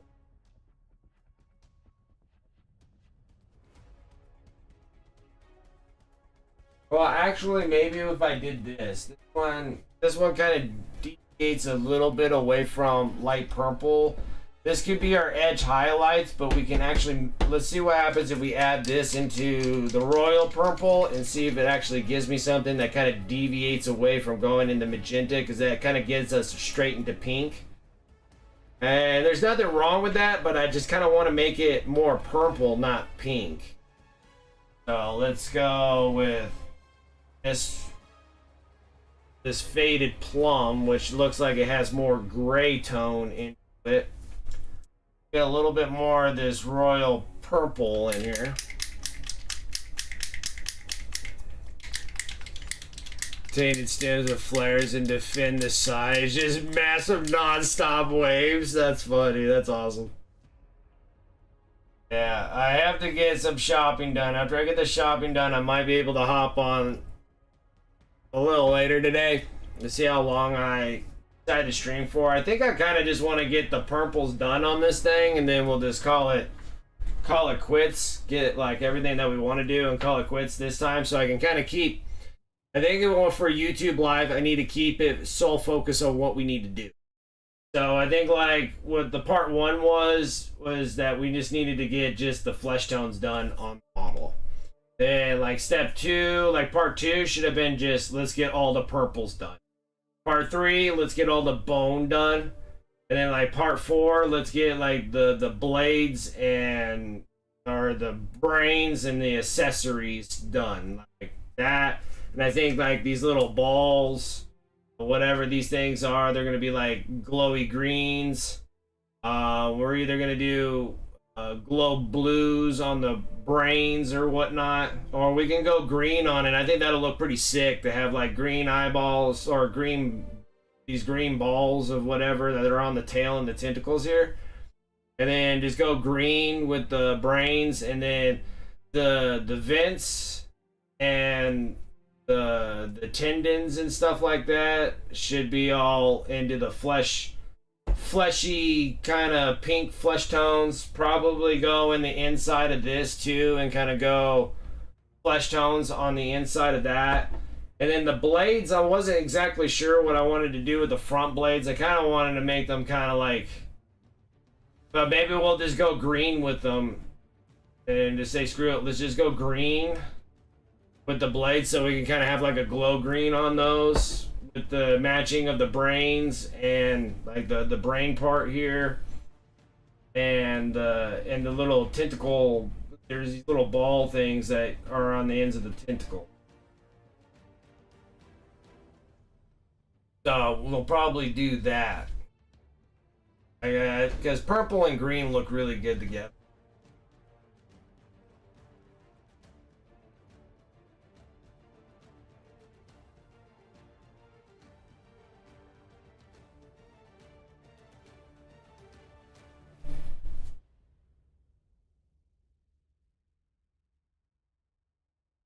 Oh, they work. It's turning out to being that purple that I don't want to go in.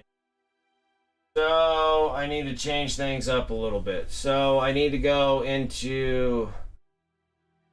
It goes too hard into the magentas. I need to be able to change this. I'm gonna change this.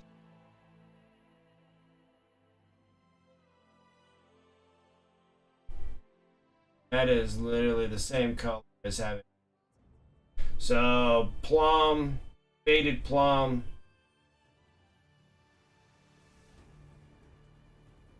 Dark purple is a perfect color. Royal purple is an excellent in-between color. Don't know what to add into the purple. I'm trying to think. I'm like trying to pull out the color wheel. What can I do about this royal purple to not make it go pink? Need to add a relative gray. Why don't I have a gray red? Red gray? How happens if I go in that direction? And it'll be bright enough, and then we'll go in the tone of red instead of.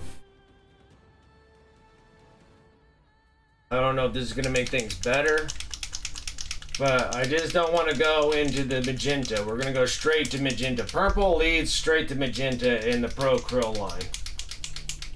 Unless I have a purple of some other kind that I can use that kind of deviates away from that. And the only purples that I kind of have are the Army Painter line, and I don't want to go and do.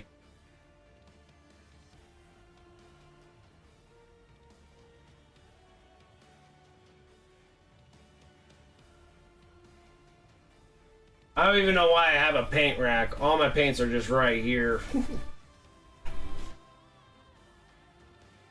This up a little. Take this royal purple.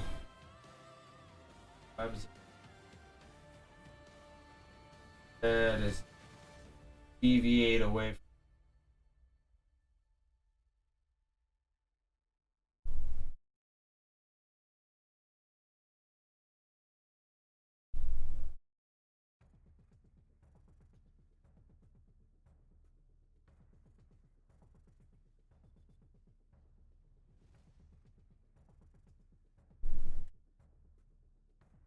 It's such a tough color right now. I don't have...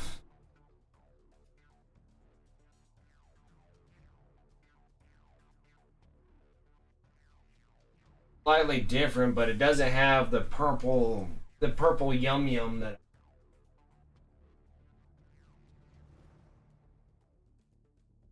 Oh, am I gonna stop?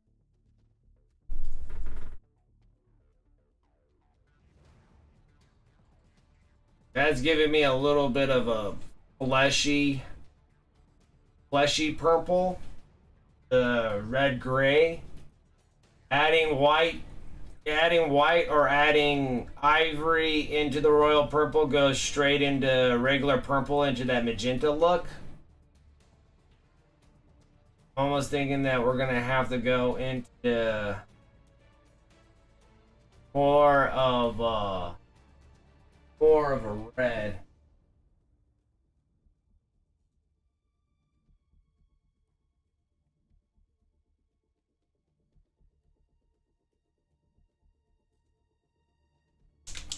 Maybe I can go in that direction. I'm trying my best here. I'm trying to figure out, because I have to go red. I'm gonna have to go more of the red direction to see if it'll actually give me the purple that. So let me go in with some burgundy. Oh, burgundy gets really close to.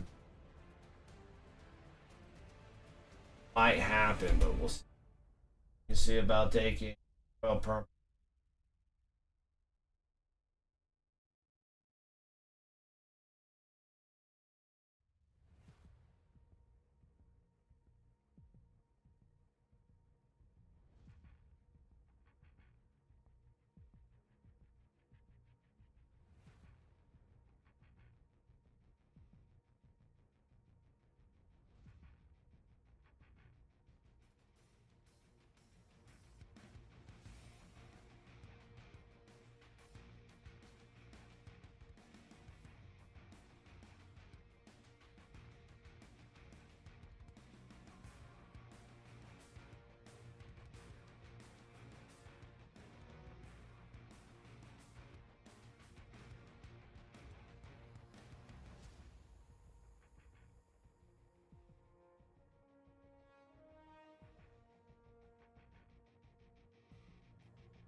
This is pretty close, but it kind of gives me a little bit more of a plum.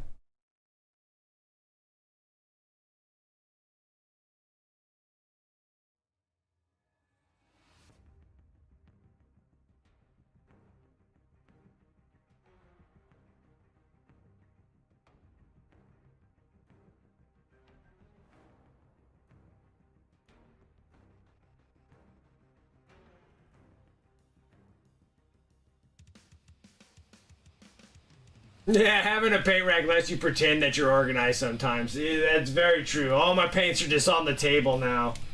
Like, everything's just empty. Like, this whole paint rack is, like, practically empty now. All my paints are just right next to me now.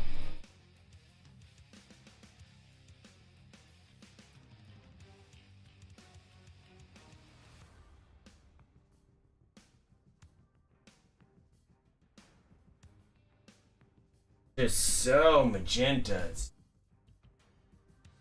I think I might have to go and get... I don't have any scale 75 purples. I don't have any 8K purples. And the only purples I technically really do have are army painters, and they're in the other room. So I'll be right back. And it's time for me to get a Mountain Dew too. So I'll be right back, guys.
Okay. All right.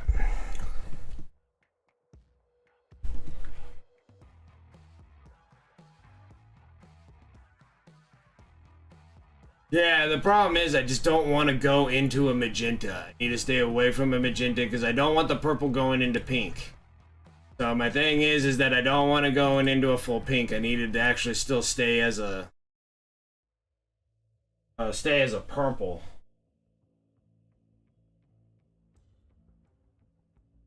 So it's kind of technically the same thing with this. It's like we had an alien purple. I think I want to try to do this oozing purple. Orc blood has a little bit of, and then I got like toxic boils, and mutant hue is more fleshy. I might try these two and see. I haven't used these things in 100 years. These things could be bad, and then we're really royally screwed. So now I'm like, and that should be relatively close to the faded plum. We could be going in the wrong direction here.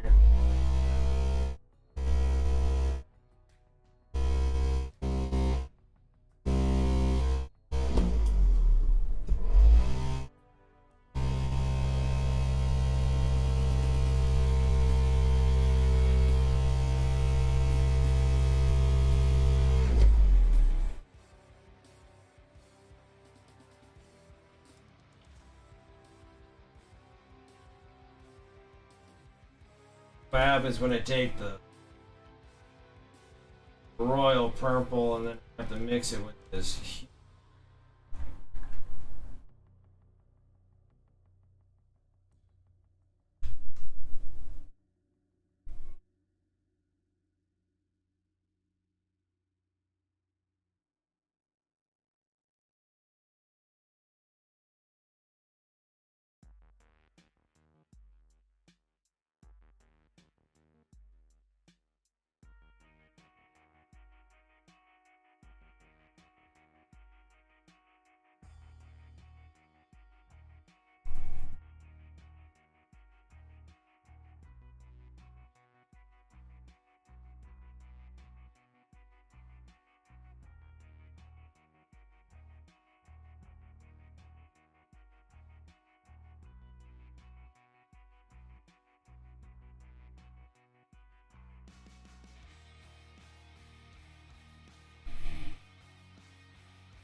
Still went.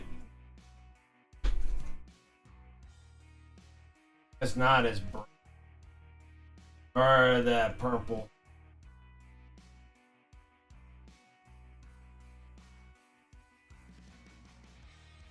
But still feel like it's gone really pink.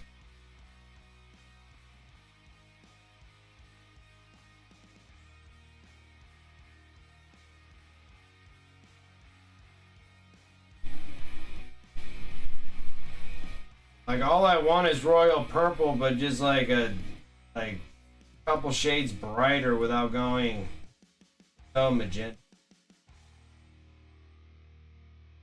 Looks like that's kind of the direction it.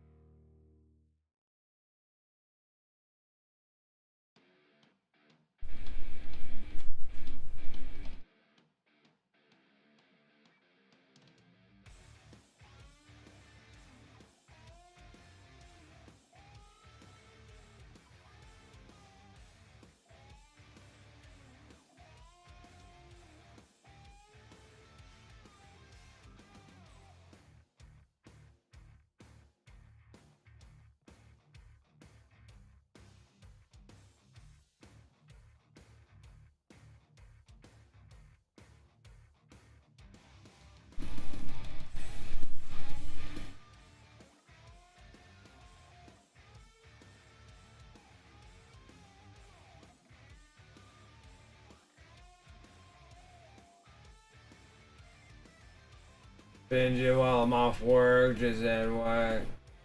Which I.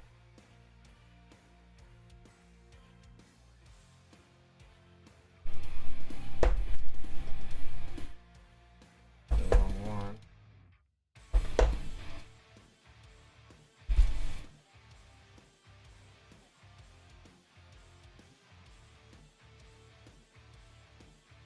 one. It still has kind of a pink, has a pink hue to it. I'm having a real tough time with it. Because royal purple looks so good, and I'm like, all I need is just like a brighter royal purple. That's not just flat out pink.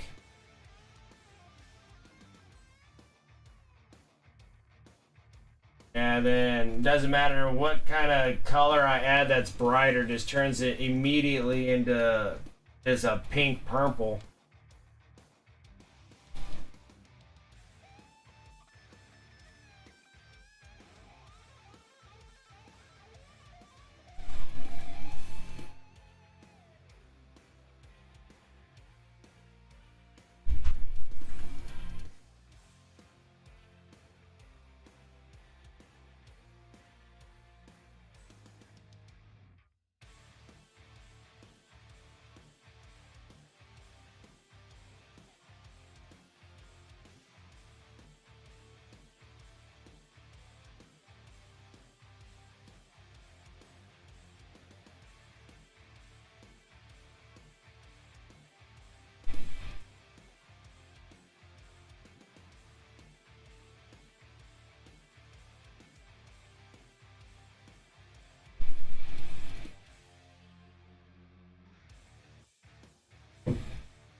Gonna take long those and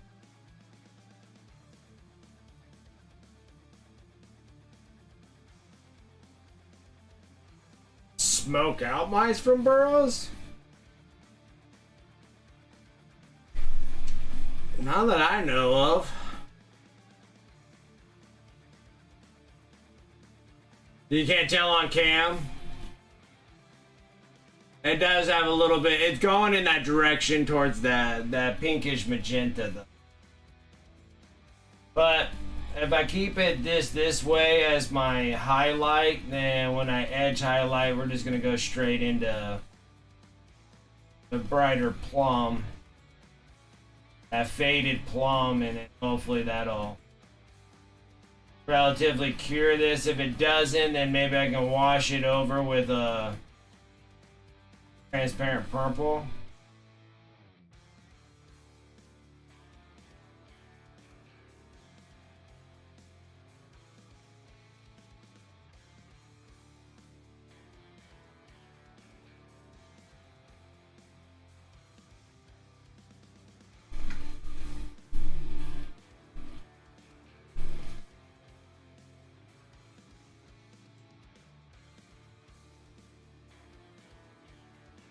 Yeah, why it just makes it harder to work with. It can't be because of the transparencies.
I have to grab my mouse.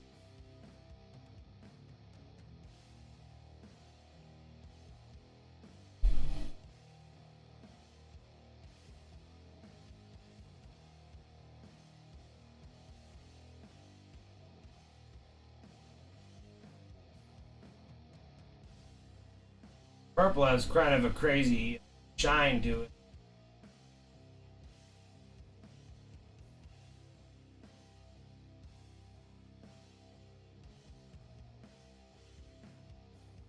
And again, a little bit of this kind of satin finish.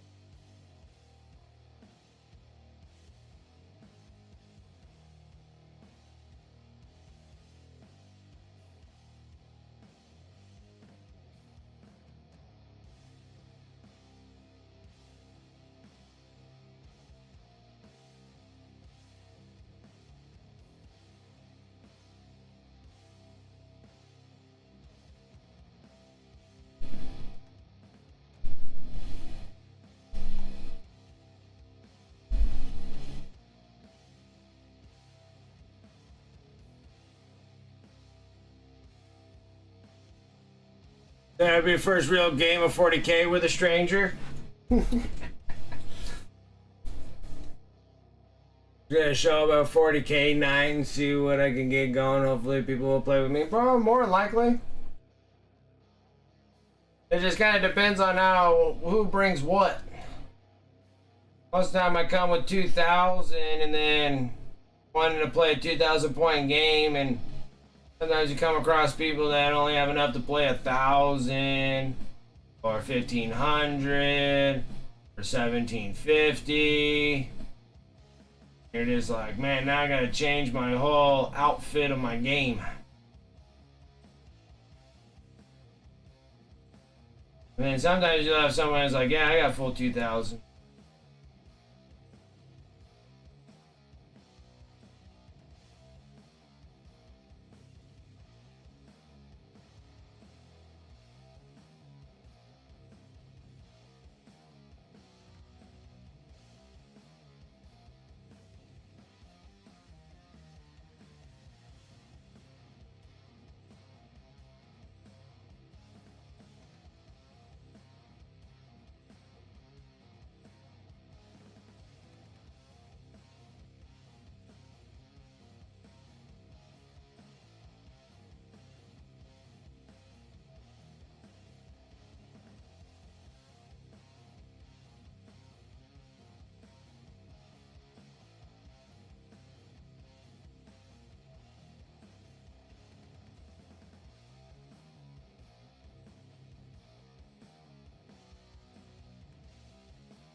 Yeah, just make sure you bring enough if there'd be a little change up, because not everybody, like every time I go to the game store to play with like strangers and stuff like that, like I go to the game store and I'm like, anybody down for a game? And they're like, I do, but I only have like 1,400 or I got 1,550.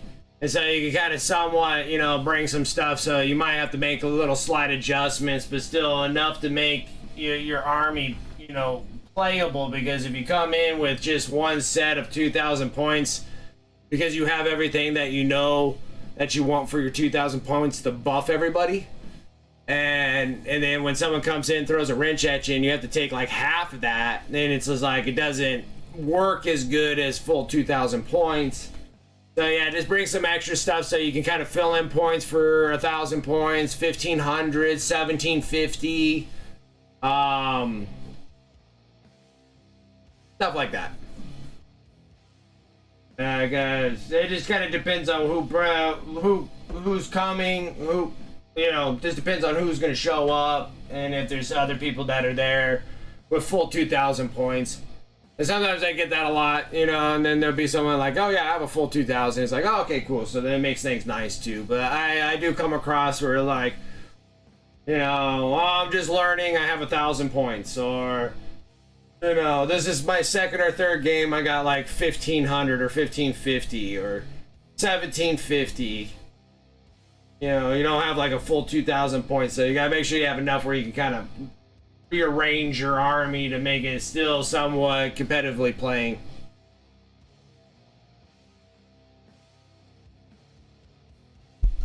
That's the wrong kind of party there, Talon.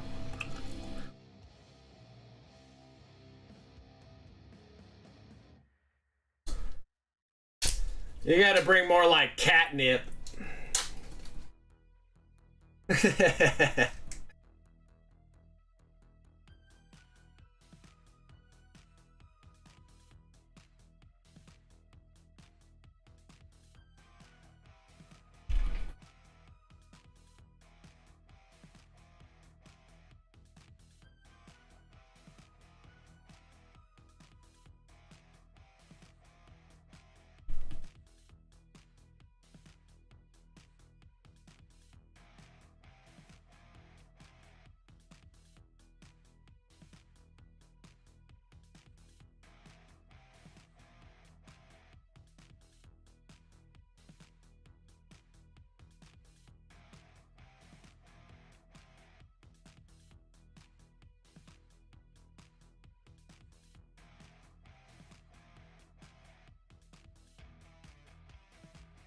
Now when I'm doing the highlights, just kind of taking out specifics out of the model now.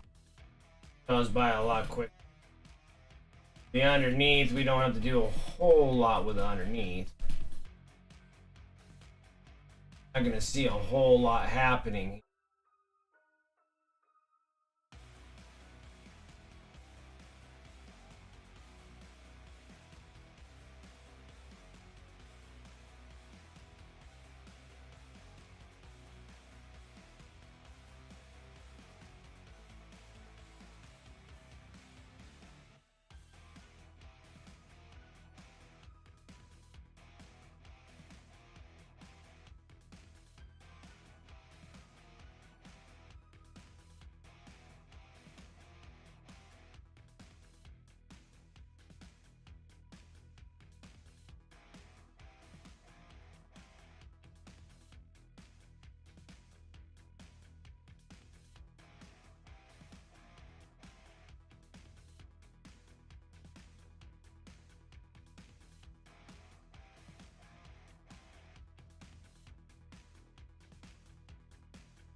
Yeah, the data sheet's ready for that as well.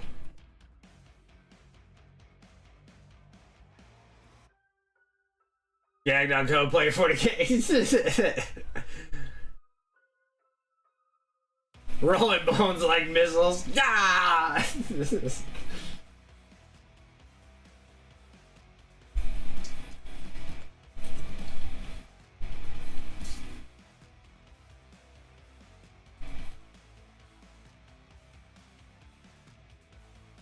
It's gonna be really fun. I think you're gonna have a good time there, Rosie.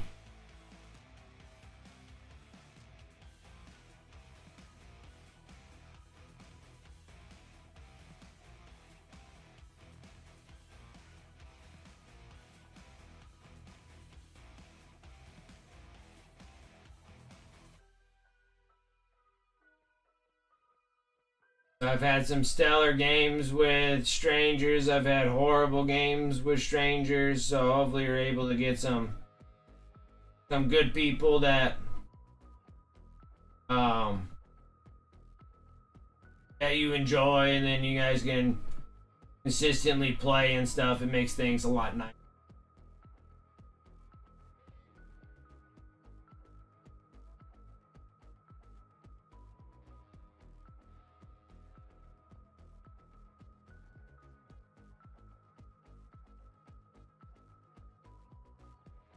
That looks really good. I really like this now.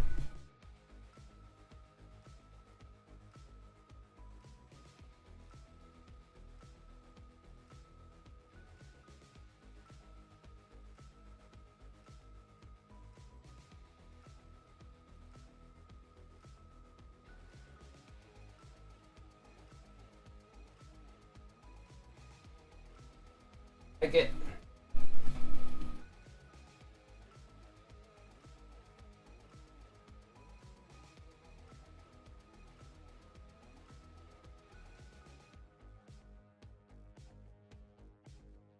Like the perps.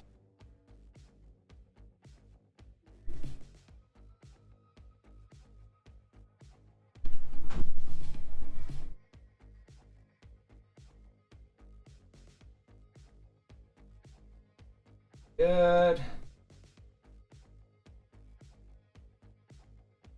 Okay, so now we got pretty much all the darks, midtones, and now we got the highlights all on the head.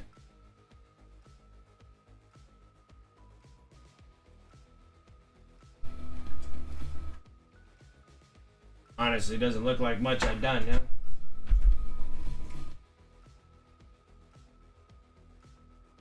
Such a slight variation in this mix here.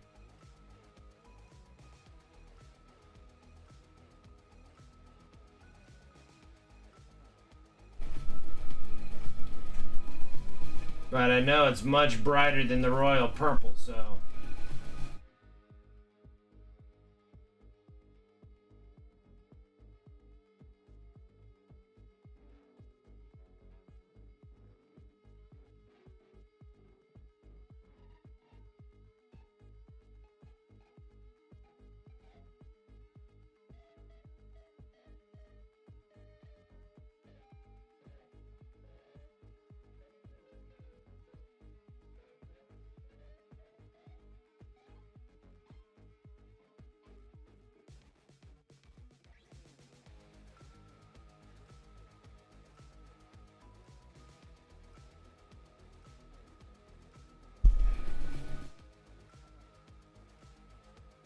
Roll around with a couple paydays in your friggin' pocket. And a Mountain Dew.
Still like those flesh eater quartz, man. They've been just racking in my head the whole time from the reveals. I was like, dude, those things are nice. I don't really need another Age of Sigmar army, but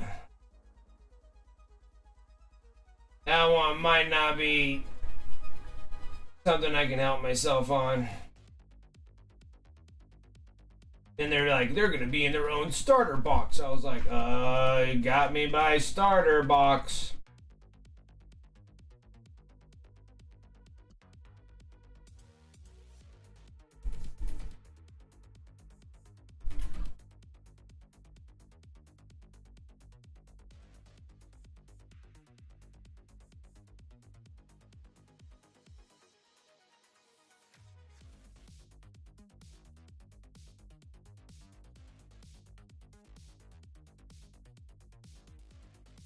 Played D&D on Friday. It was really fun. I didn't think I'd like it, but I'm a warrior and was killing lots of stuff. That's awesome.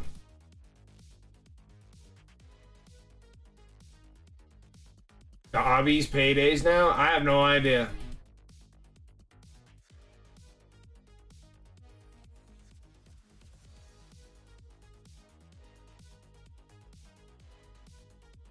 I know those flesh eater quartz are awesome. Like I could not. I'm like, oh my word, those things are amazing.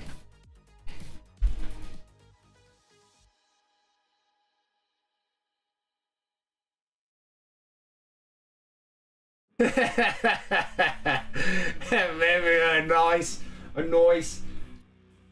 maybe a nice extra big coffee crisp, eh?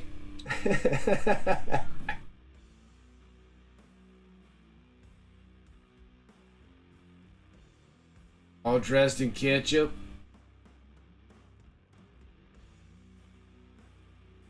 All those are a crime against humanity. Ketchup chips.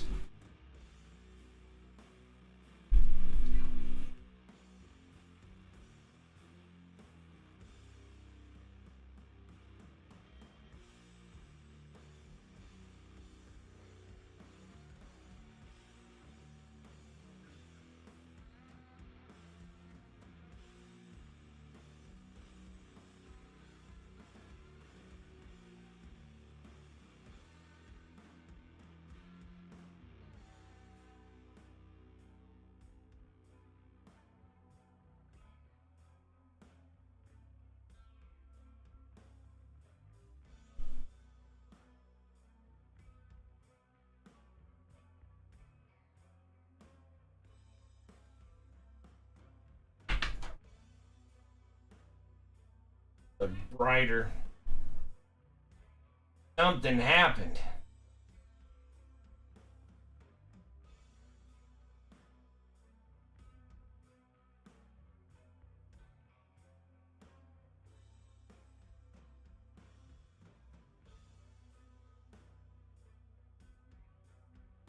Something happened with my custom mix. Brighter.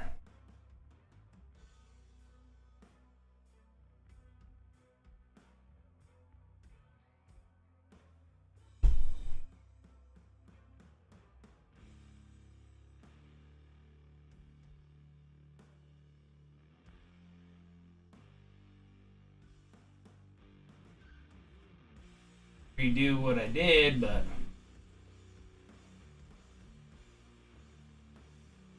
tasty.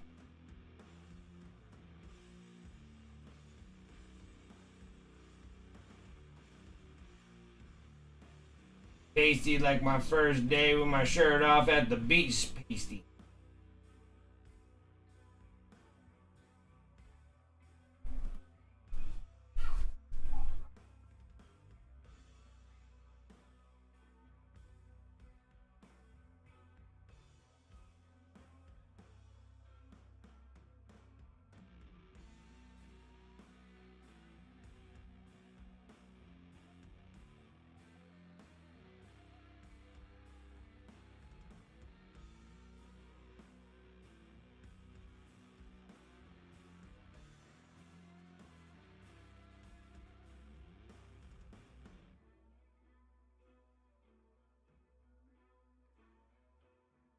That's better.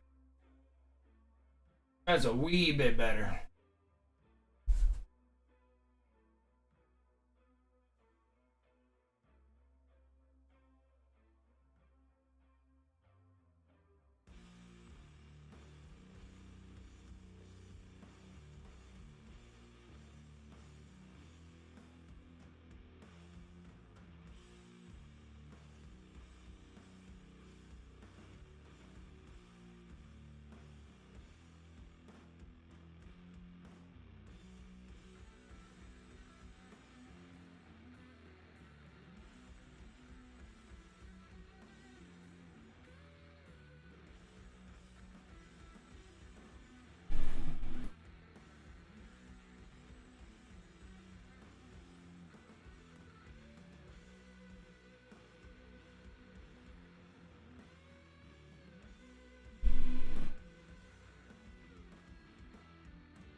Ketchup is for like a condiment. Barely acceptable as a condiment, huh?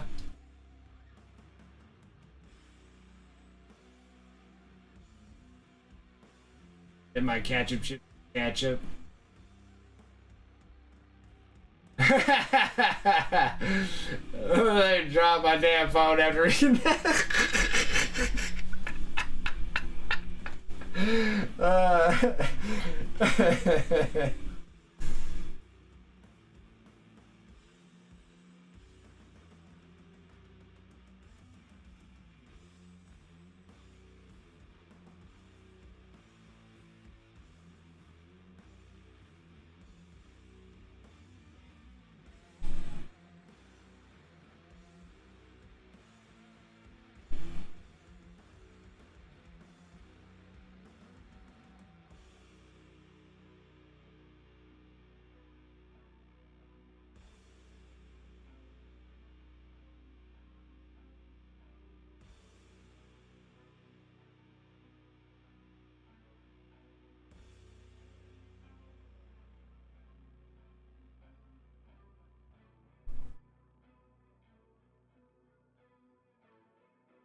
Like literally dropped my phone after reading that.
It's like I broke, like I broke talent. He's just like, I can't function it right now. But like you just said something that just made me where I can't even process time itself right now.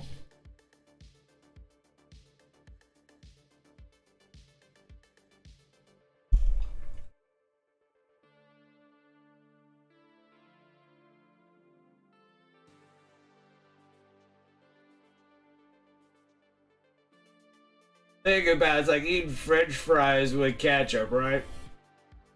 So are they a potato chip? So they're a potato chip with ketchup on them.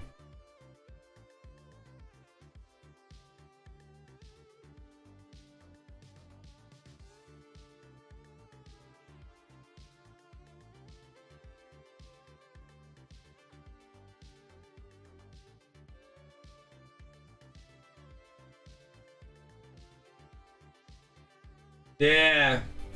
So, Talon, so what happens if the chips were more like, what do you call that? Is that Thousand Island? The Thousand Island potato chips? They're potato chips that were Thousand Island instead of just straight ketchup. They had like the ketchup, mayonnaise mix. That's like the Thousand Island.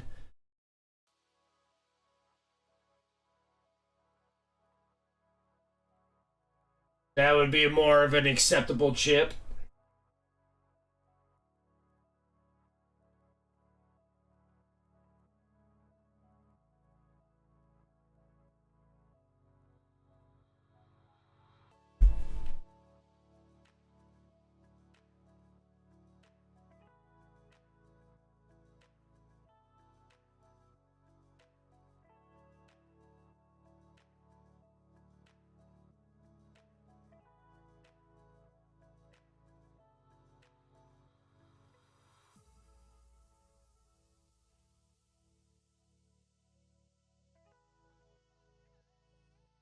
Am I thinking of the right one? Yeah, Thousand Island is like the mayo ketchup mix, right?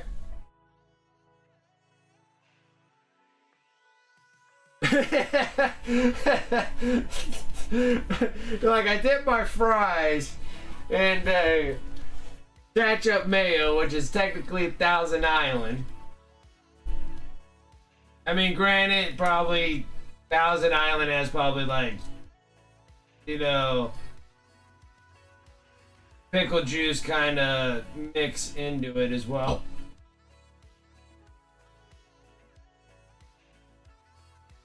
Like, oh, that sounds kind of gross to me, but I like almost threw up in my mouth.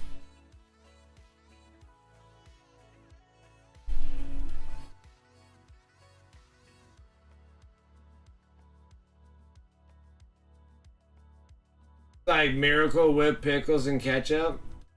Yeah, I'm not a big Miracle Whip fan.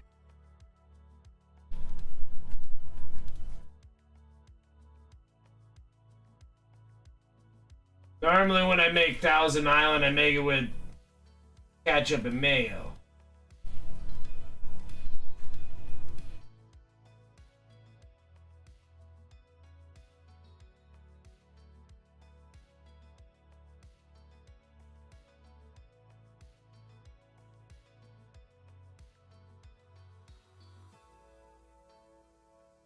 Yeah, Thousand Island's like McDonald's sauce. Same thing with like the animal style sauce from In-N-Out.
Which is why it's like you don't like In-N-Out Burger.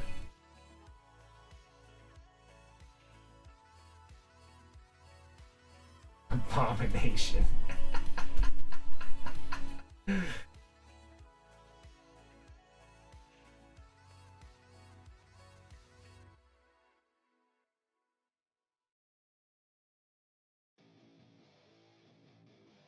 Like, I like taking salt and vinegar chips and then mixing them in with the jalapeno chips. Like, they're the same kind of company that makes salt and vinegars and jalapenos, the jalapeno heated chips. And I mixed most of the bags together. And they're so good.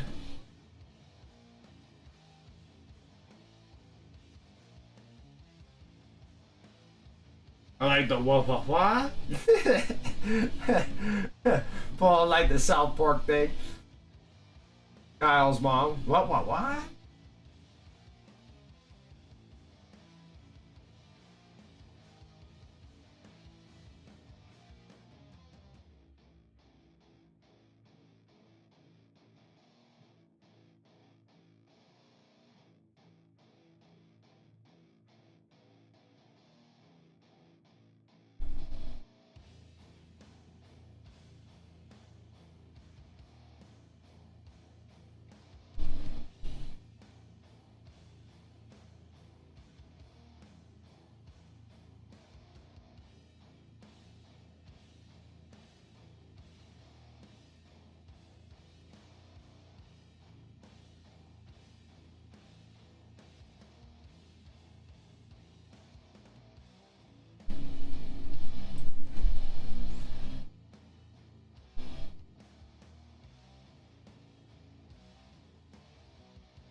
Hey, you don't like vinegar?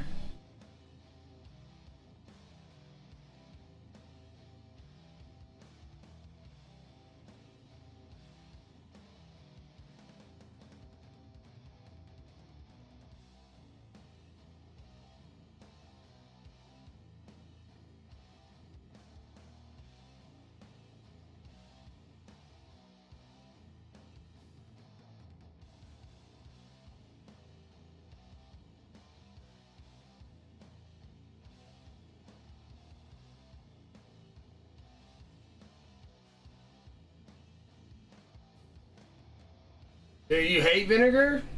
Oh. So like fish and chips, you don't like the vinegar on fish and chips? You just don't like the vinegar?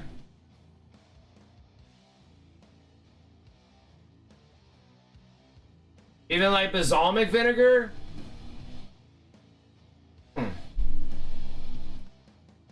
Cause like I do like vinegar.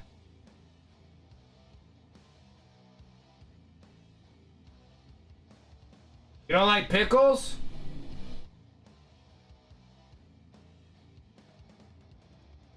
Do you don't like things that are preserved in vinegar?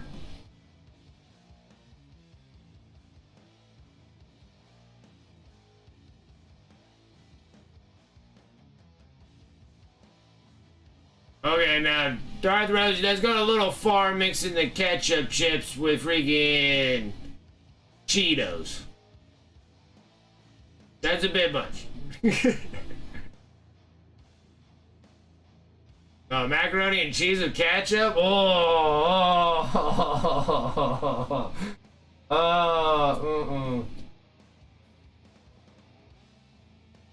Macaroni and cheese with hot sauce. Macaroni and cheese with ketchup. Nah.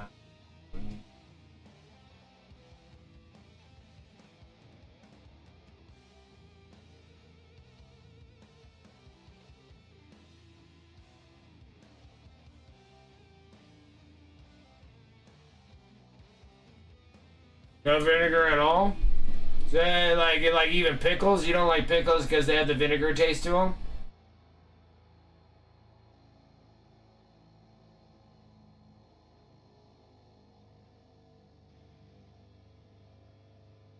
So what, you supplement like your pickles if you're trying to do pickles with like sauerkraut? Like sauerkraut don't have vinegar in it. That's just really super salty cabbage.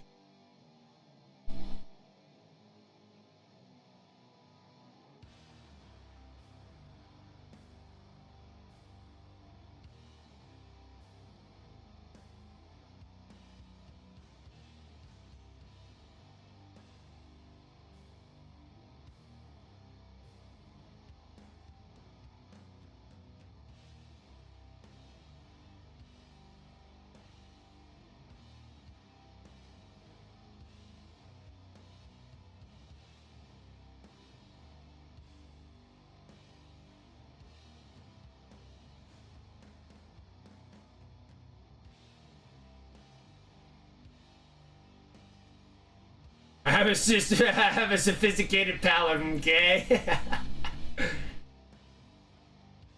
Like house ranch, and that's just for dressings.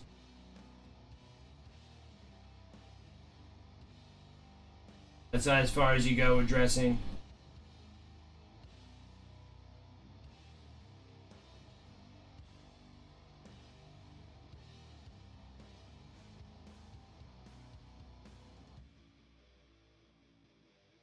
And then you like horseradish, right? And horseradish is mixed with vinegar to cut the heat down.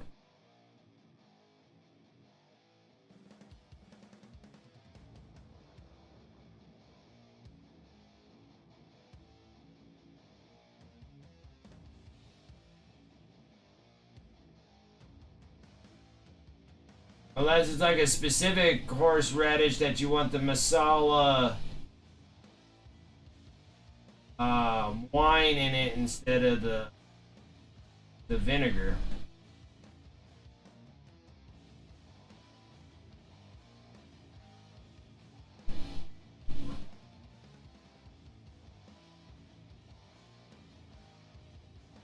Oh, that's interesting.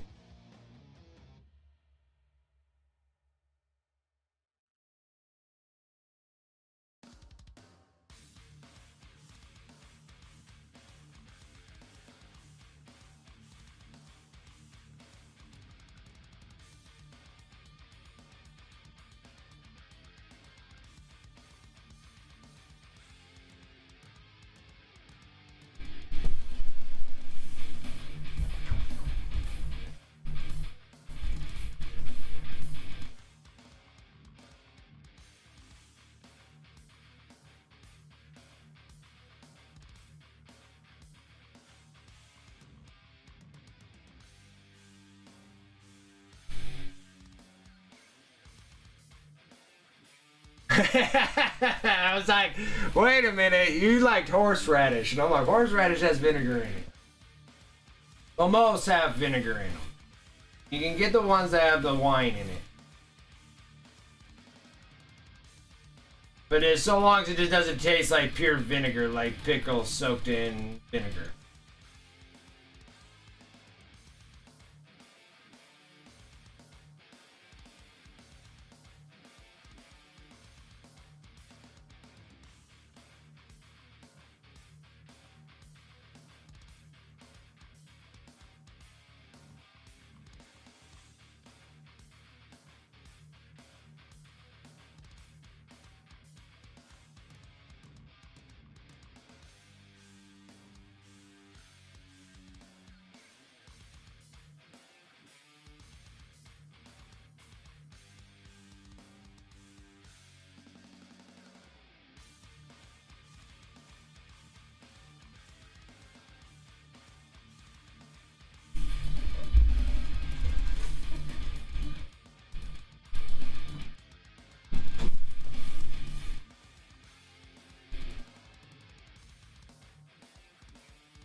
And also, like your hot sauces have vinegar in it too.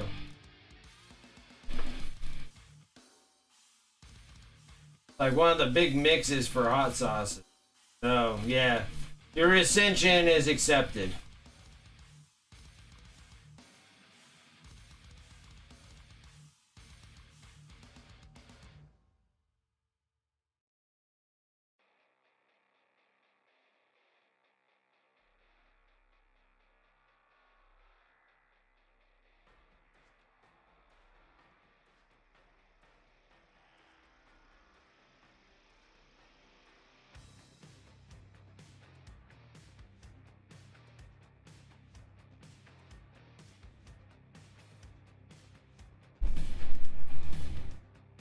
I don't particularly like coleslaw either.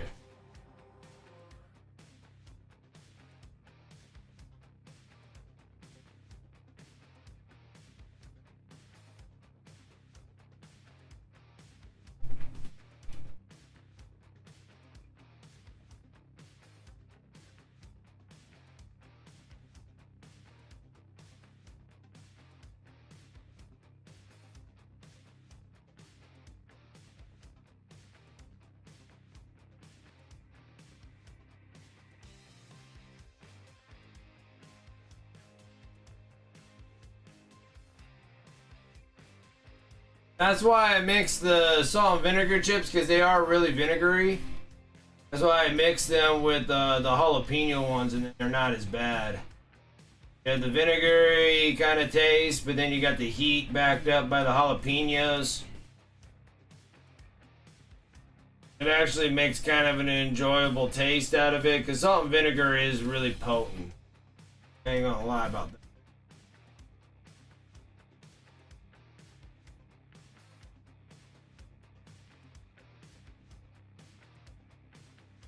That's why I mix them because of the strong vinegar out of the salt and vinegar.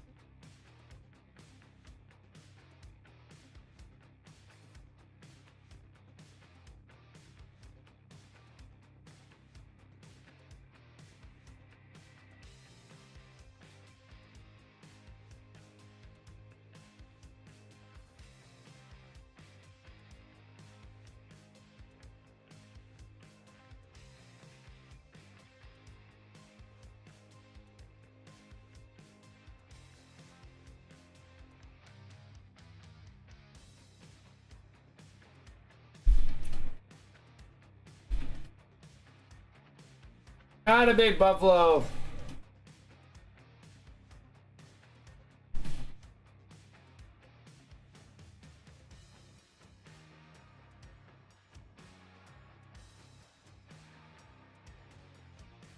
Yeah, it's one of the very last ingredients because they do have to have something that gives it kind of somewhat of a liquid form, and a lot of that time has to do with like the natural oils that comes out of the peppers, but then also the vinegar to kind of get it to move a little bit out of the bottle.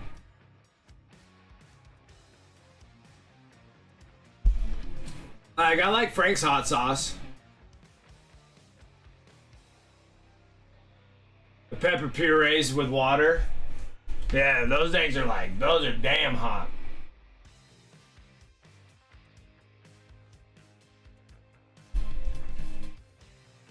Those are extremely hot.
All this purple love, all this purple love.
I don't have enough music to carry me on for how long I've been streaming.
Alright, I'm sitting here trying to get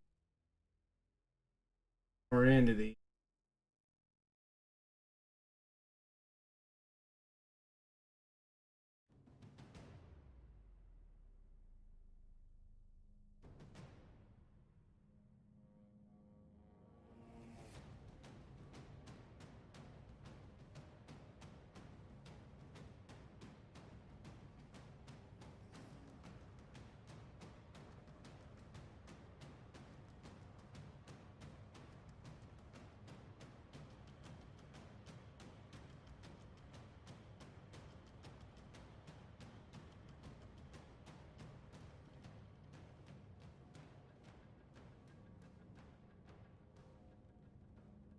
That goes.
Trying to work through all these purple. Kind of lot since the thing is so. And it's incredibly detailed, this Norn Emissary. Thing is like no thing has a lot going on when you start digging into this model and you're just, wow, look at all these crazy sculpt on this. It has a lot of high and low peaks on these.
Ooh, mess there. Here.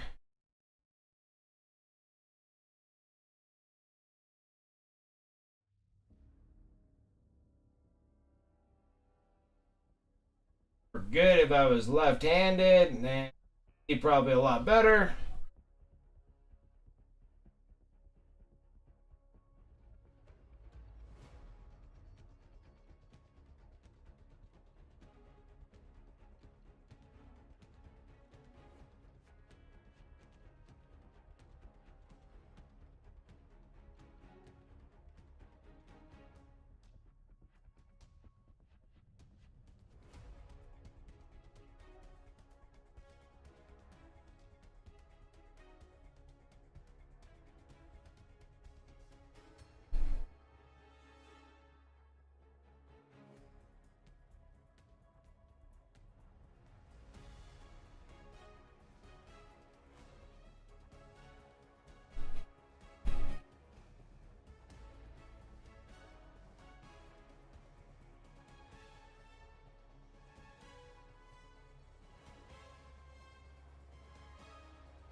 Go live notification. I posted it in my Discord.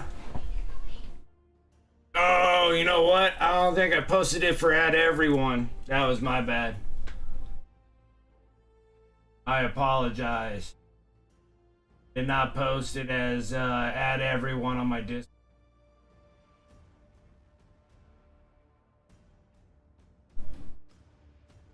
Sorry about that, Dragoon.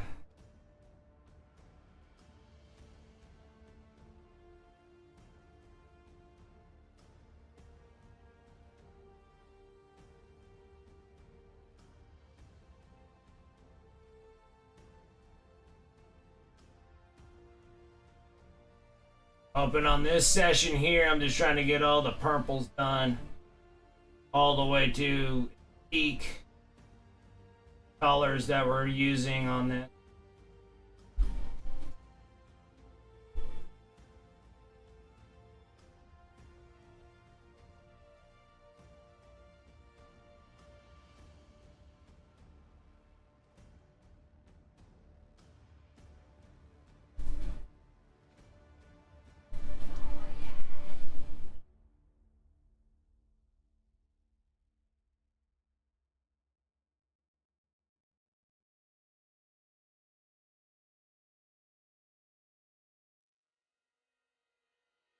Alright, now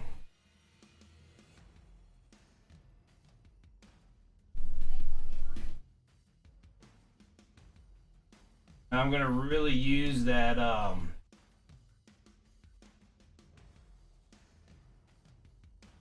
that faded plum. Just a little bit of royal purple touch so I can kind of get away from the pink. It's going to be quite pink anyway. Going to be practically my highlights now. And this is going to be our edge highlights that we're going to be sitting here knocking out on this. And they're exuberantly a lot brighter.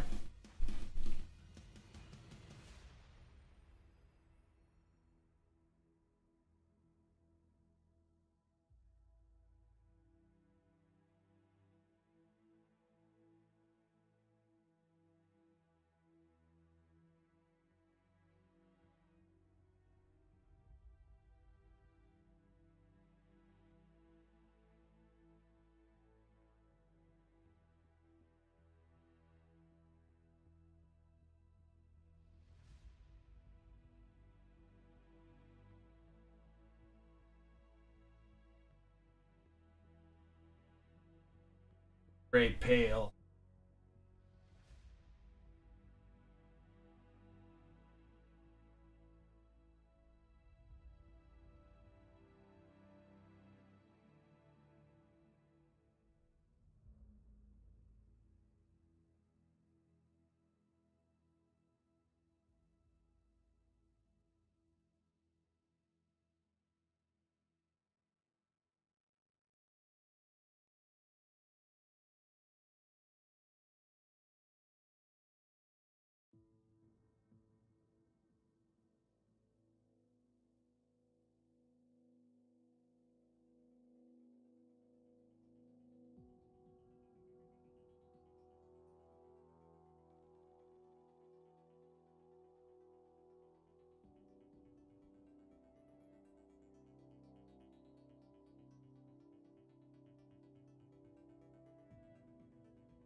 Much better. This, let's keep rolling. Edge highlight and everything. Kind of formulate. Supposed to look where it's supposed to. Big things here, like all the little divots, little things that are kind of exposing itself. These little high rises, little everything on this.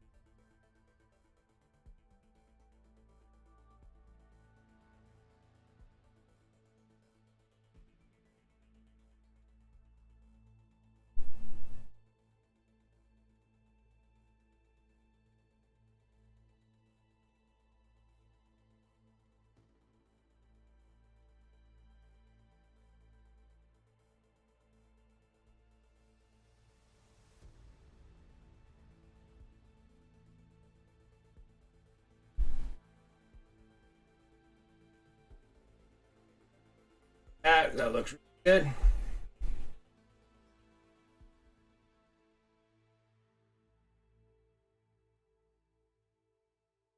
this is a number 2. I'm rolling with a number 2 on this. But it does have a really good point, so I'm just kind of rolling with it. Not changing up brushes too much. I can still make relatively thin lines if I need to.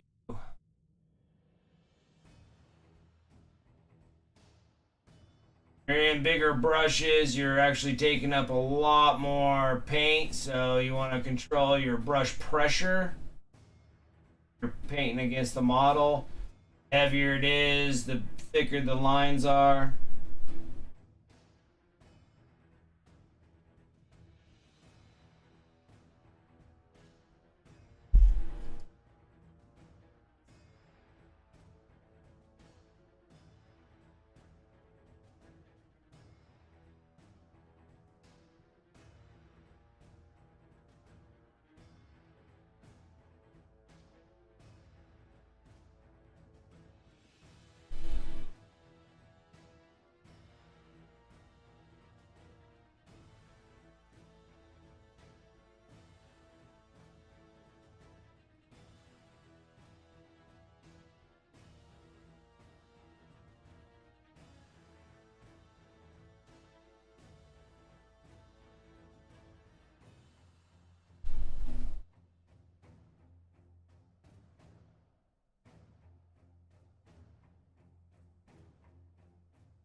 Stuff poking out everywhere.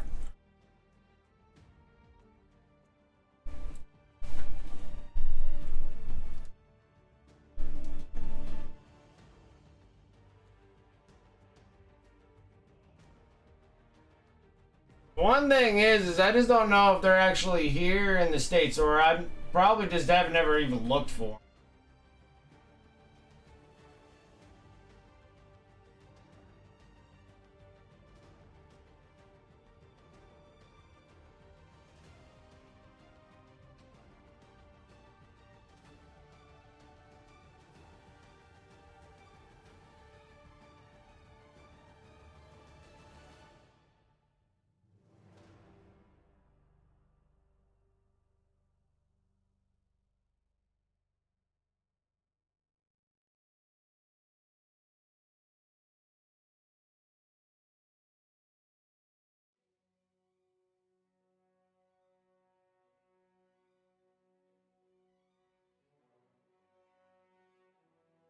them. Brush pressure was.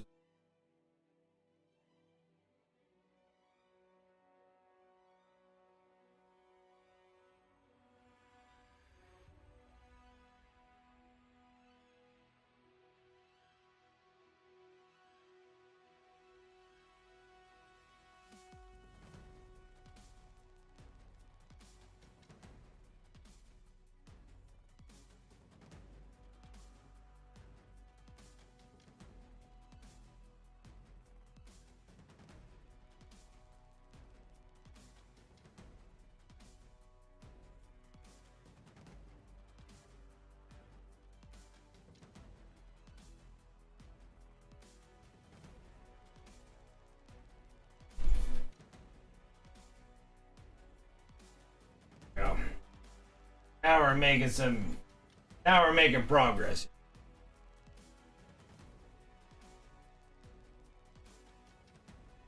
It's like a significant amount of.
Get this purples done.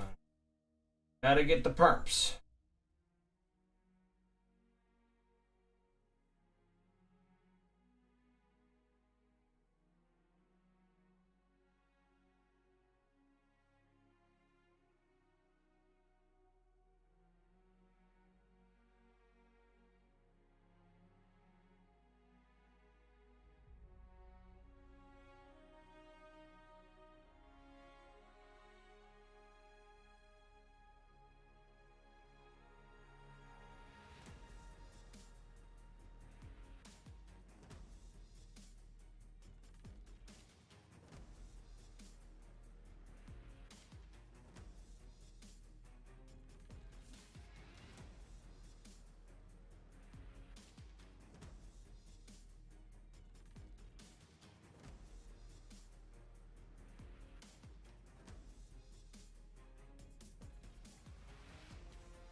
Nice, nice. On rolling.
Nice, nice.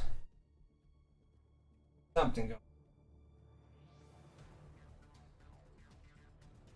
Like when we get to like these kind of parts in the model, we're really bringing out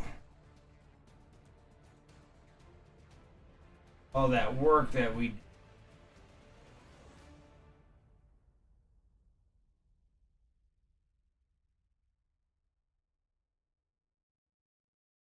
are giving models. And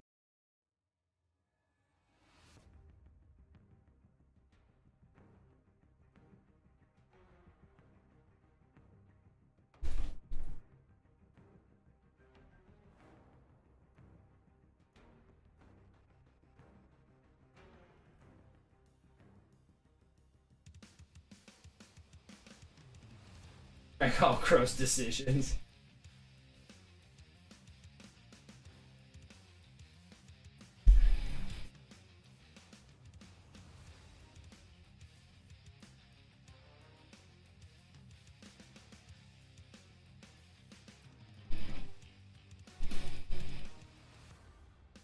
Just getting it all out of your system there, Talon, so you'll get better.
Yeah, you guys like the clam infused tomato juice instead of just tomato juice?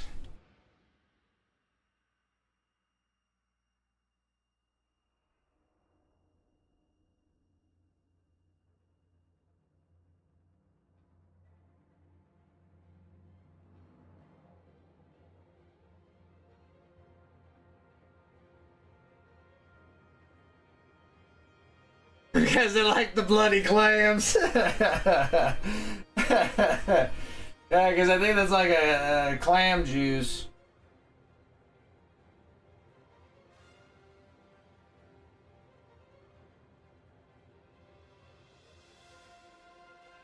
Where I guess it's more like, seafood oriented tomato juice for like making Bloody Marys or whatever you guys call them. The Clamato, whatever's. Clamato Marys instead of Bloody Marys. I do like Bloody Mary. Like it's like a breakfast drink. I like them with bacon and sausage and freaking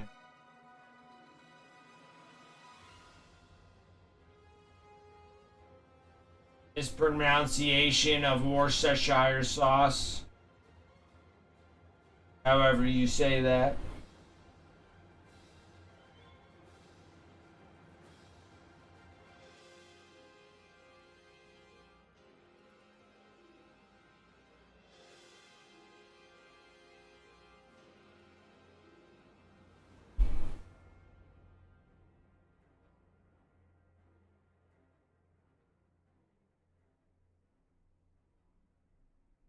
Cracked pepper, jalapeno, pretty much a whole breakfast. Like I can have like a whole breakfast and a Bloody Mary.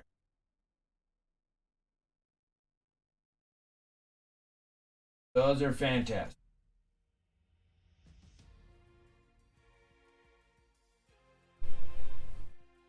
That's a drink that I can drink early mornings and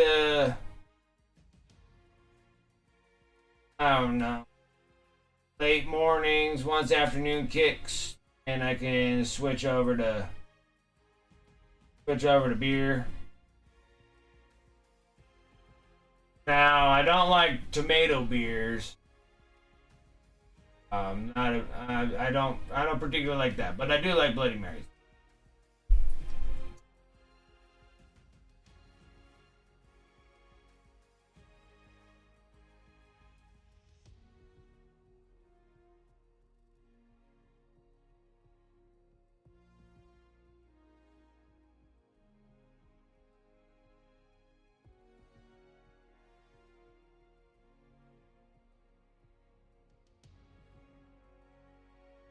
Yeah, Caesars.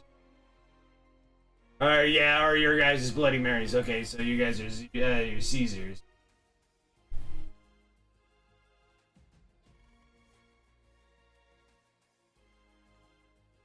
Could I dry brush to purple? I could, but the thing is, I have to be so specific because I don't want it all over the main beige of the flesh tones that we put on there. Is the reason why I didn't dry brush.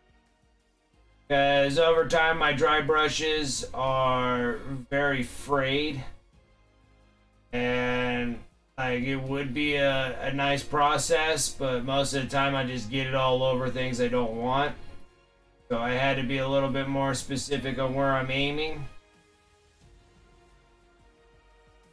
Like precise dry brushing can get kind of difficult, but it also, if you're not utilizing 5 to 10-year-old brushes like, where they're extremely frayed and they're curled off to the sides. So when I'm doing dry brushing or over brushing, a lot of times it gets on things that I don't want. So I have to strategically paint them where I want.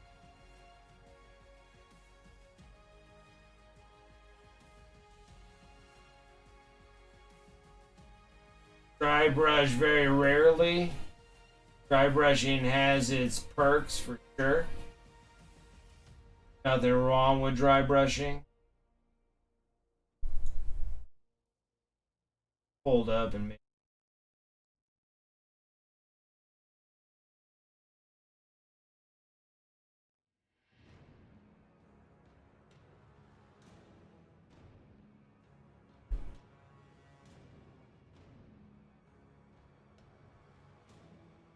Yeah, all my dry brushes are getting really old. Like, see, like on this one, it's so frayed off to the sides here. It's pretty toast. Here's another dry brush. Very big and frayed, you can see. Doesn't have like a good point anymore. All my dry brushes are kind of barbecued in that way, or too big. Because like I can even use this base brush from G-Dubs as a dry brush, but eventually they'll start fraying on me. These things are stipulant brushes, but they're just too big. You can see, like, even when I actually focus them down and stuff, they're stipulant brushes, so they work a little bit differently. Dry brushes, I need kind of nice little chisels so I can dry brush with them. And I kind of utilize them all up, so. But then also, I've been kind of growing out slightly out of dry brushing. Get more specifically aimed areas.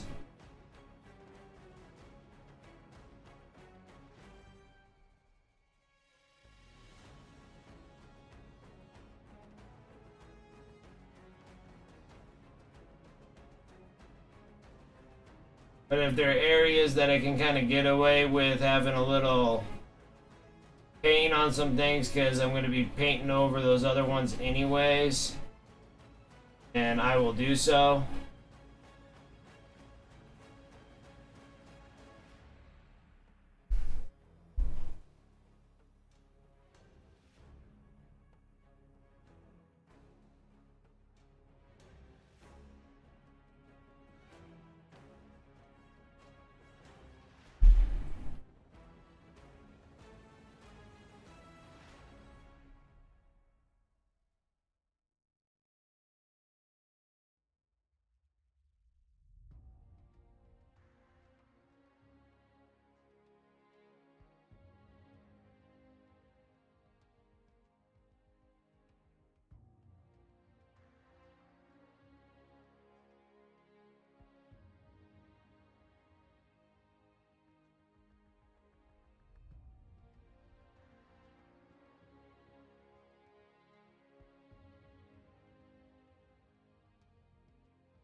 Especially on this model, to hit all these purples in certain areas here with a dry brush would be relatively.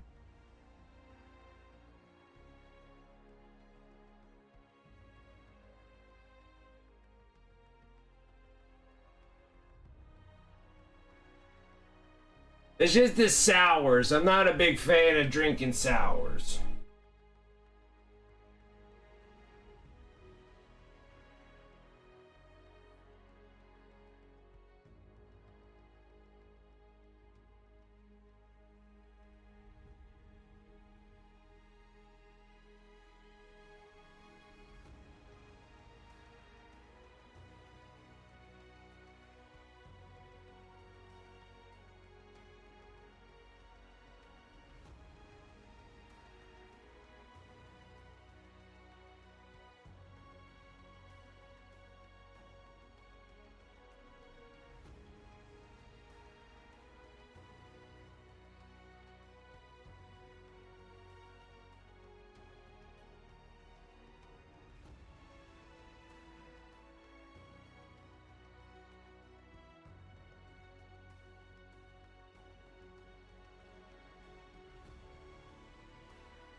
know there's a lot of people that like sours.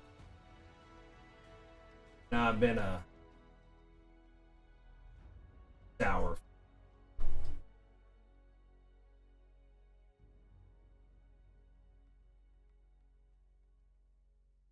Yeah, too much citrus when you're having 12 beers and orange juice. Oof.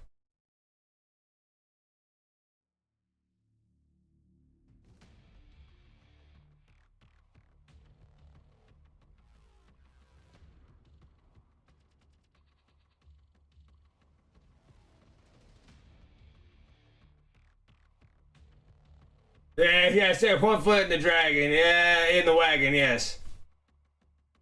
I saw the signs of getting back some bad habits, and that happens. Happen.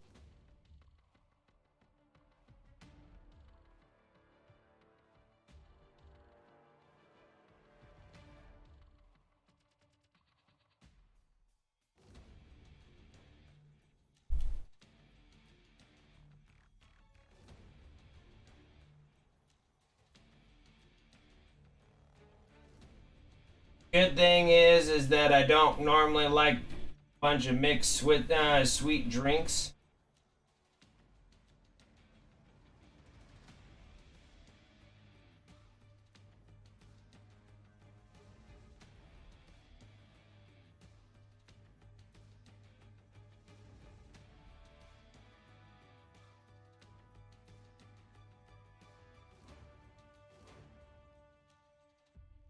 So normally when I have things straight, it pretty much kind of stops me from over drinking too much.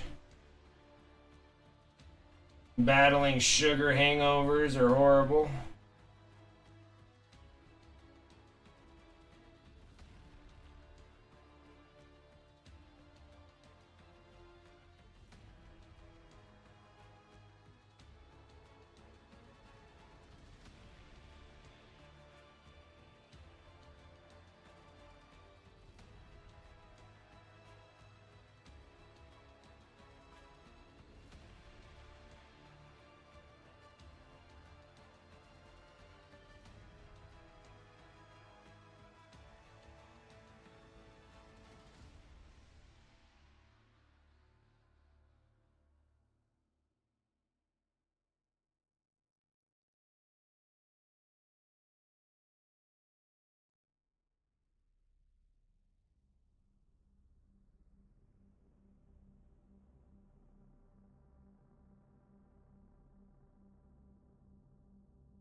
Yeah, start getting back into old habits there.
Starts becoming a routine.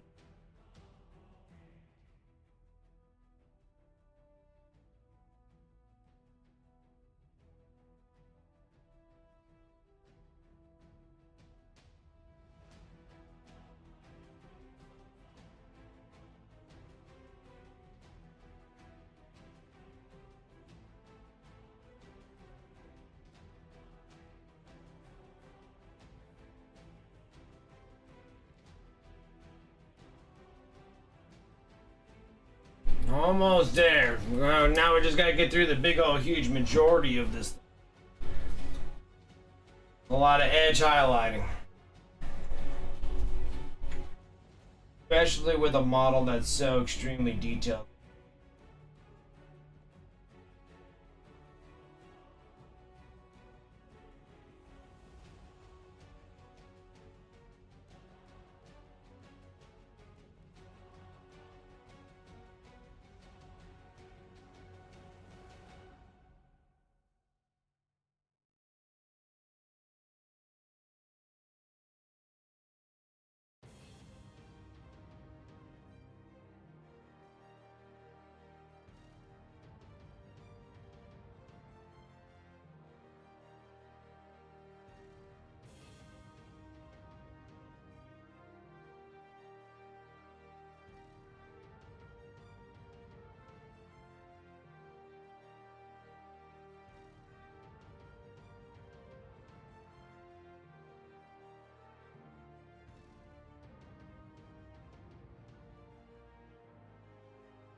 Wish YouTube has raids.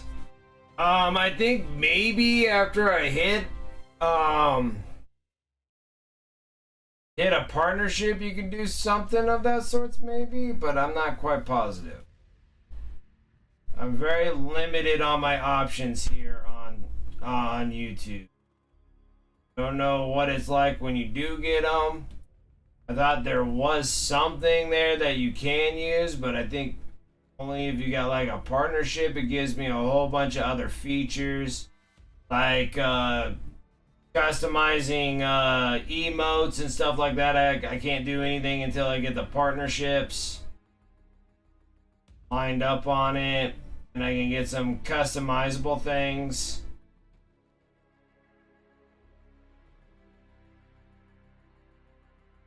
But like again, I am not sure because it doesn't give me a whole lot of options.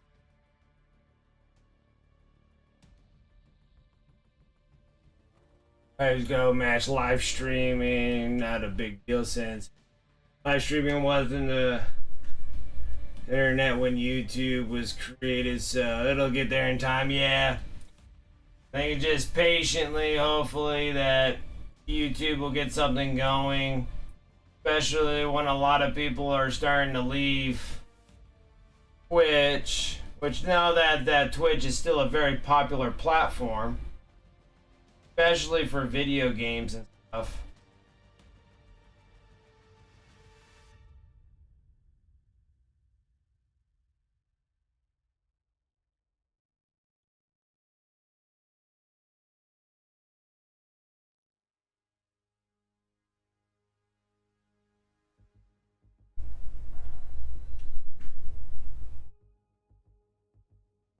But a lot of people are trying to look for, like big namers are trying to look for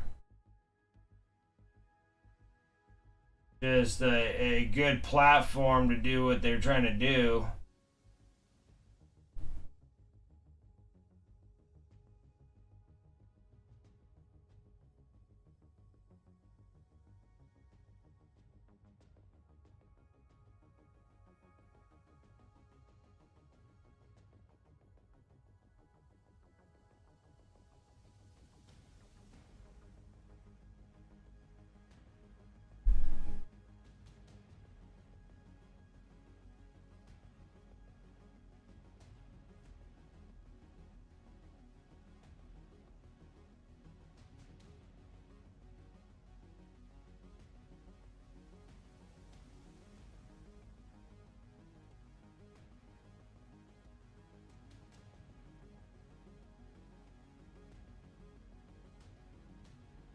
Hey, what's up, Jacer?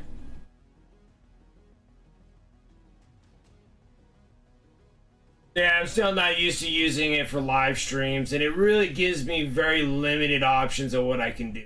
So, even when I'm just like, all I have is just going live. I have like no other ways of doing anything else on this process. Like, that's all I can do is just go live.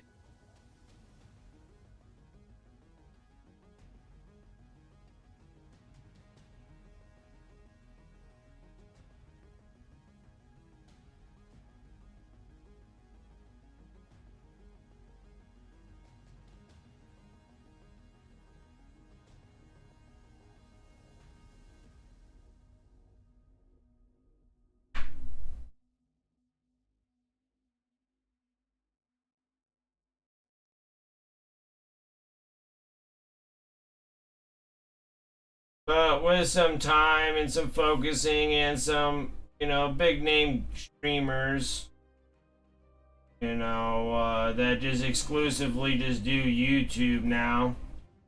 Yeah, as I like, even like Dr. Disrespect, he's just straight out YouTube now.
Got a big survey Twitch sent me for streamers, only paid $5 to do it.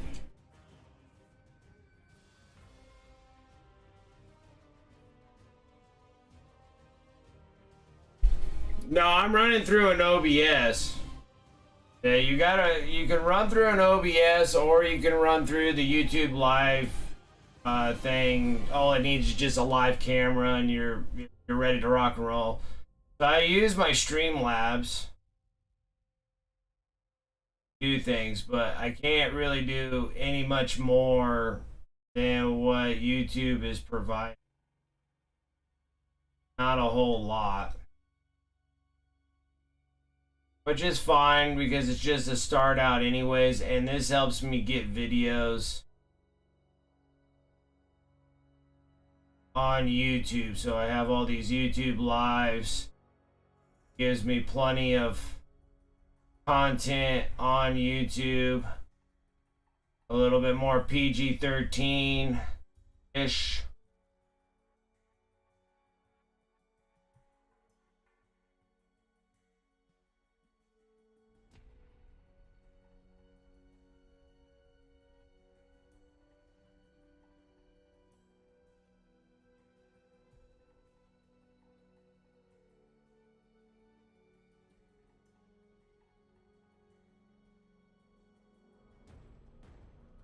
Same thing with Twitch also. Like Twitch, doesn't have really a category for miniature painters.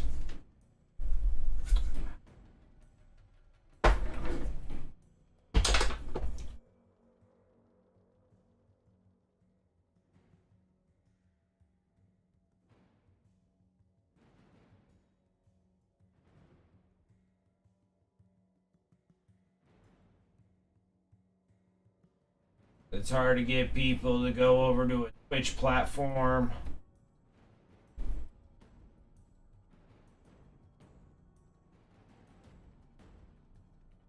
Watch painting streams because it's mostly designed for video game streams. I think Twitch makes enough off the video game streams to ever even worry about giving miniature painters a category. I doubt that'll ever happen. During any type of process of any type of process that in my lifetime of streaming, I doubt that will ever get one.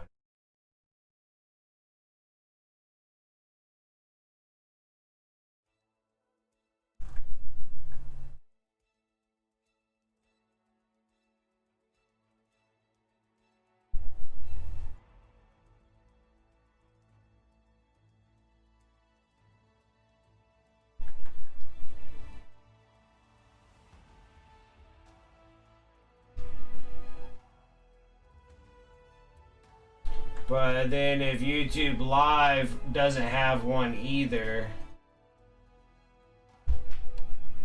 it'd be really cool if they would do that. Then they would have one thing topping over Twitch.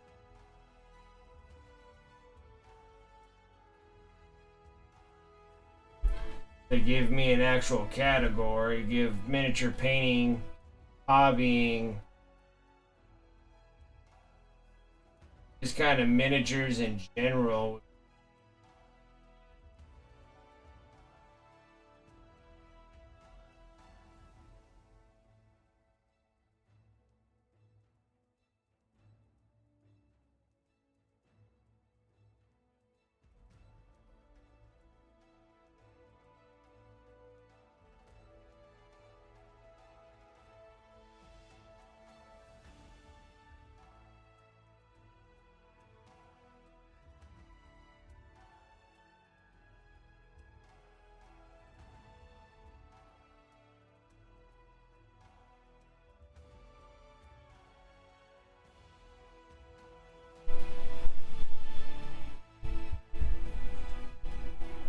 Do you like stream elements for streaming software?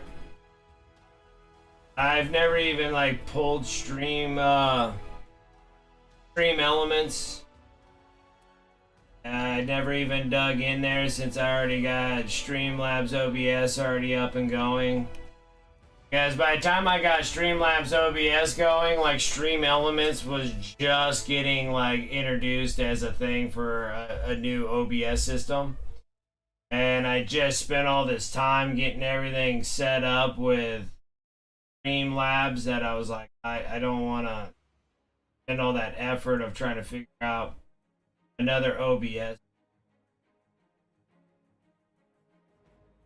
Which I see that Stream Elements has some neat features I'd like to have, but I don't know if it's enough for me to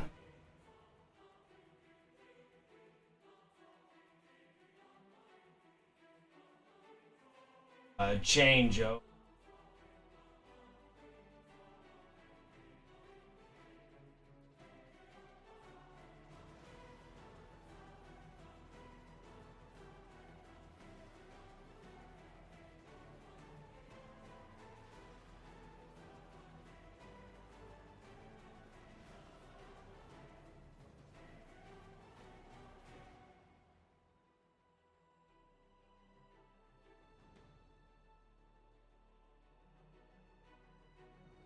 Like if Stream Elements just came out like months before I started, I would have done that.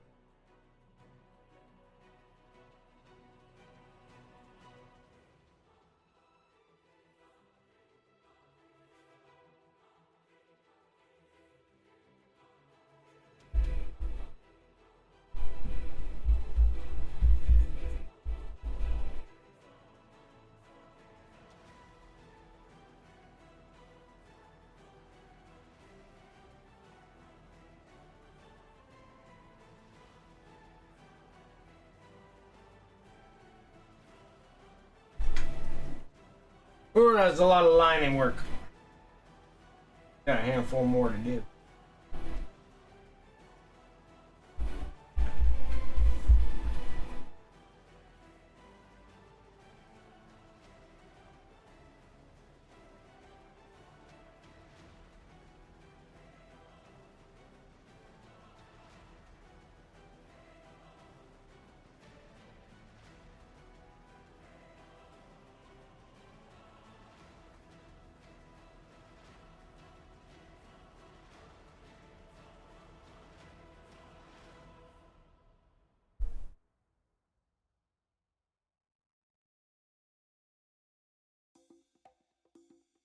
Getting really close. Get the big batch of all this line work done.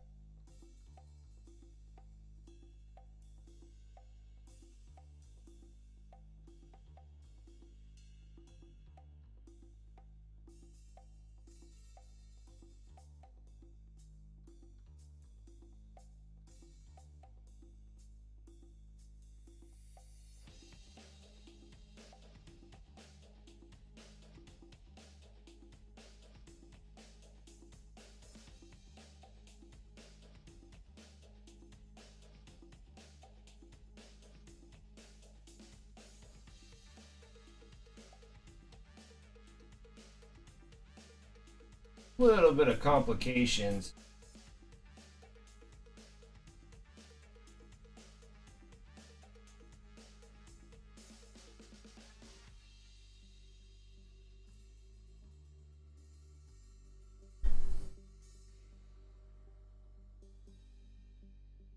Getting these bigger pieces done. Small ones, the small panelings and stuff, like the stack on top of these shells, are not that bad of a deal.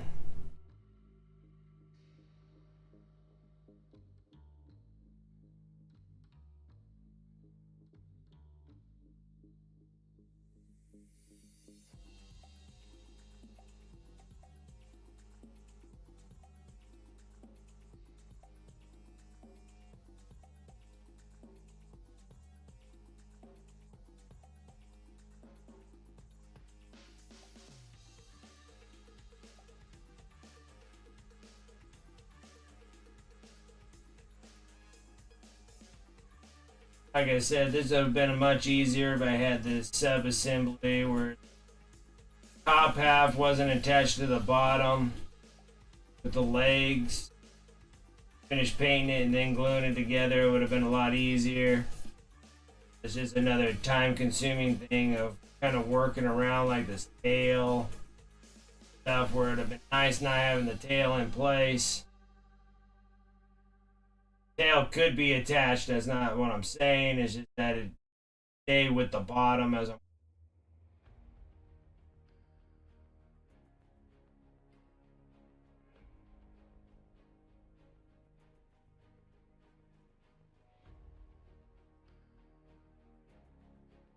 I had to put in my pre-orders for my Necron Codex, AdMech Codex. They dropped both codexes at the same time. I'm like, you gotta be killing me.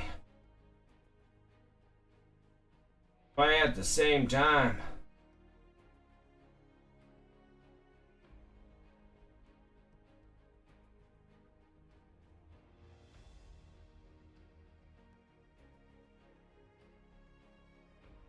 Totally not cool.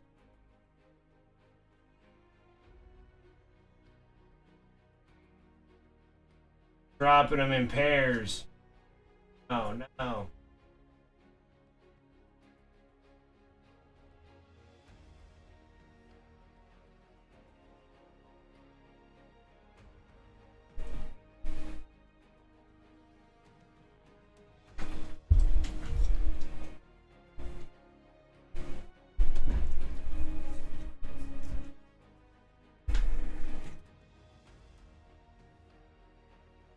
Dreamelt is a lot easier to use than slobs.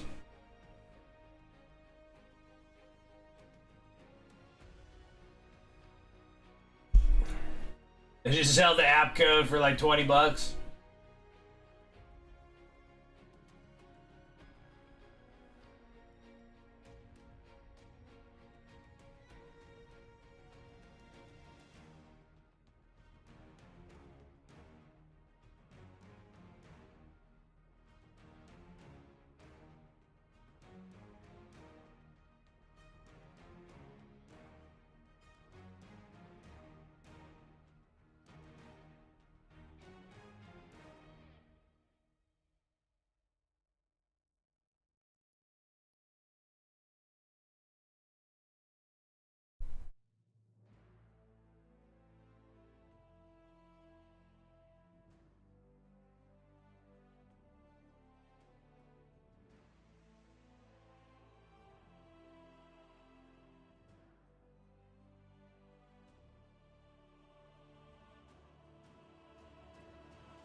close up shop, but I'm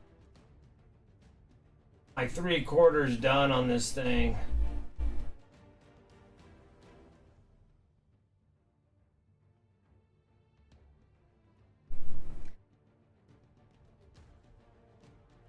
I was making Rice Krispies. Once you're done. When?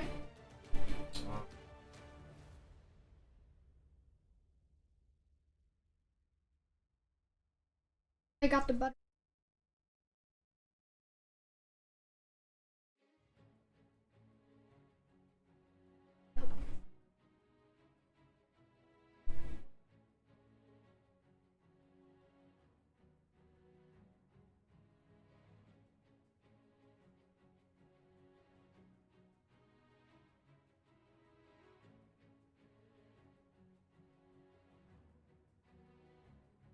Like I got one side done, just need to get this side done and then get the head done and then we can move on, but it's taking me forever. There's a lot of line work on these guys. Anyways, I think this is good enough. Good enough for now. We'll sit there and we'll plug more. Try to finish that up and then start block filling. Well, we'll do that and then finish the bones.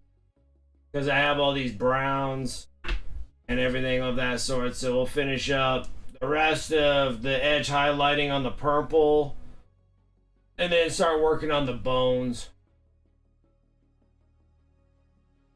Then after the bones, then it's just the flesh tone. We're going to go into like a pinkish flesh inside here and inside the joints of certain areas. And in here and then the little vent slots, we're going to do that as well.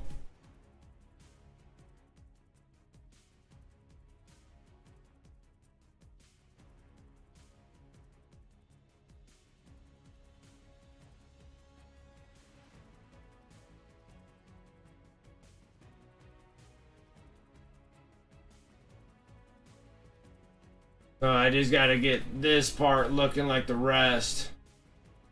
It's just like this little section here in this, but that'll take me another 30 minutes or so.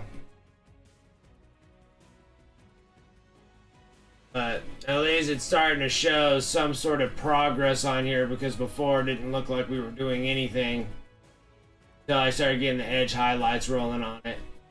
So it is progressing better. But I think I might just close that because I started at 10, 12. So yeah, we're almost like 4.5 hours into this. But other than that, I'll close up shop. That was awesome. Starting Monday on Twitch, we'll sit here and start working more on Dante.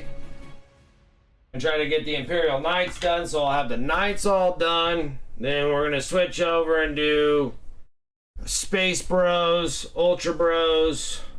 Get the Space Ultra Bros done. Keep working on Tyranids through YouTube.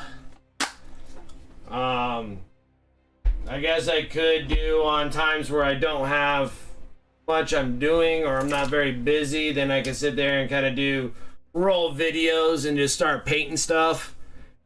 Showing batch paints with like the Termagants. How I do my, sub painting process to other things. I don't know, I'll find something so I can keep posting things up on YouTube. Really trying to shoot for that 1,000 followers on YouTube or 1,000 subscribers on YouTube. But we're getting there. Destiny grind. Just slow and steady will win this race, I think. So, but other than that, guys, thank you so much for coming and hanging out with me on this Sunday. I really do appreciate it. Like, thank you. Especially on YouTube Live. So, it's always great to have some people on, so I have somebody to talk to. I really do. Really do appreciate it. I do have all the commands that you can get into through YouTube, so you can actually use those commands. And they should pop up my Discord, all my sponsors. The sponsor affiliate links will all pop up. I'm adding slowly as we're going through that process every week so I can get all my commands moved over onto Slobs' Streamlabs so that OBS system can take over, because when I'm on Twitch, Streamlabs chatbot is kind of something completely different, is what runs my Twitch, and then the Slobs CloudBot deals with my YouTube. So I have two separate chatbot things. So shout out to the sponsors above. You're more welcome to come over and hang out on the Discord if you're not already on there. Don't have my socials up as a command just yet, but I'm going to be working on that next time. So yeah, so the Discord works supposedly. Socials doesn't work because I don't think I have that command in. So, but all the other ones are working so far. Yeah, I don't have the social ones up, but I'll be working on that next one. That's my next goal, is to get the socials up. So slowly start going up, seeing how YouTube Live is doing me wonders, just for the fact is that it's constantly giving me a video every week. So after I'm done with this gets posted up on the in public, you know, on my own thing, and it's on there forever. Yeah, I'll play Darktide later. I just gotta get I gotta get some shopping done, which that'll take me about an hour or so. Eat some lunch, and then I can hammer that, start busting down on some Darktide, because Darktide is quite fun. So, but all right, Darth Rosie, thank you so much for coming and hanging out. I really do. Yeah, I'll see you on tomorrow. Well, we'll try to finish up Dante. I want to try to get that thing done next week, would be great, so I can get that Imperial Knight done, and all I have to do is the Vindicare, and that's over on my Twitch stream. And if anybody's new on here on YouTube Live, ! Twitch will give you my channel to get over on Twitch. I'll do that Monday, Wednesdays, and Fridays. And on Twitch, I do more Twitch than I do YouTube, but we'll see how it goes. Maybe YouTube will be the way to go, so who knows?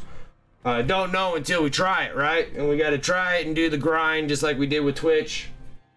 And yeah, so when the Imperial Knights are all done, we can start smashing out Ultra Bros, get an Ultra Bro army going and done. Start getting things prepped for Necrons. Once those codexes come in, I'm gonna have to do the pre-orders for the Necrons and the AdMechs, because I need both of those. I'm not exactly. I don't know if I need the characters or not, so I'm gonna kind of hold off on buying the characters. Just need the codexes, and if I do need the characters, I'll get the characters. But by individual packagings of miniatures, I normally don't buy unless I absolutely. So I'll hold off because I do not know enough until those codexes come in and be like, oh, I do need this character and this character, and then that's when I'll shoot out and try to find those characters.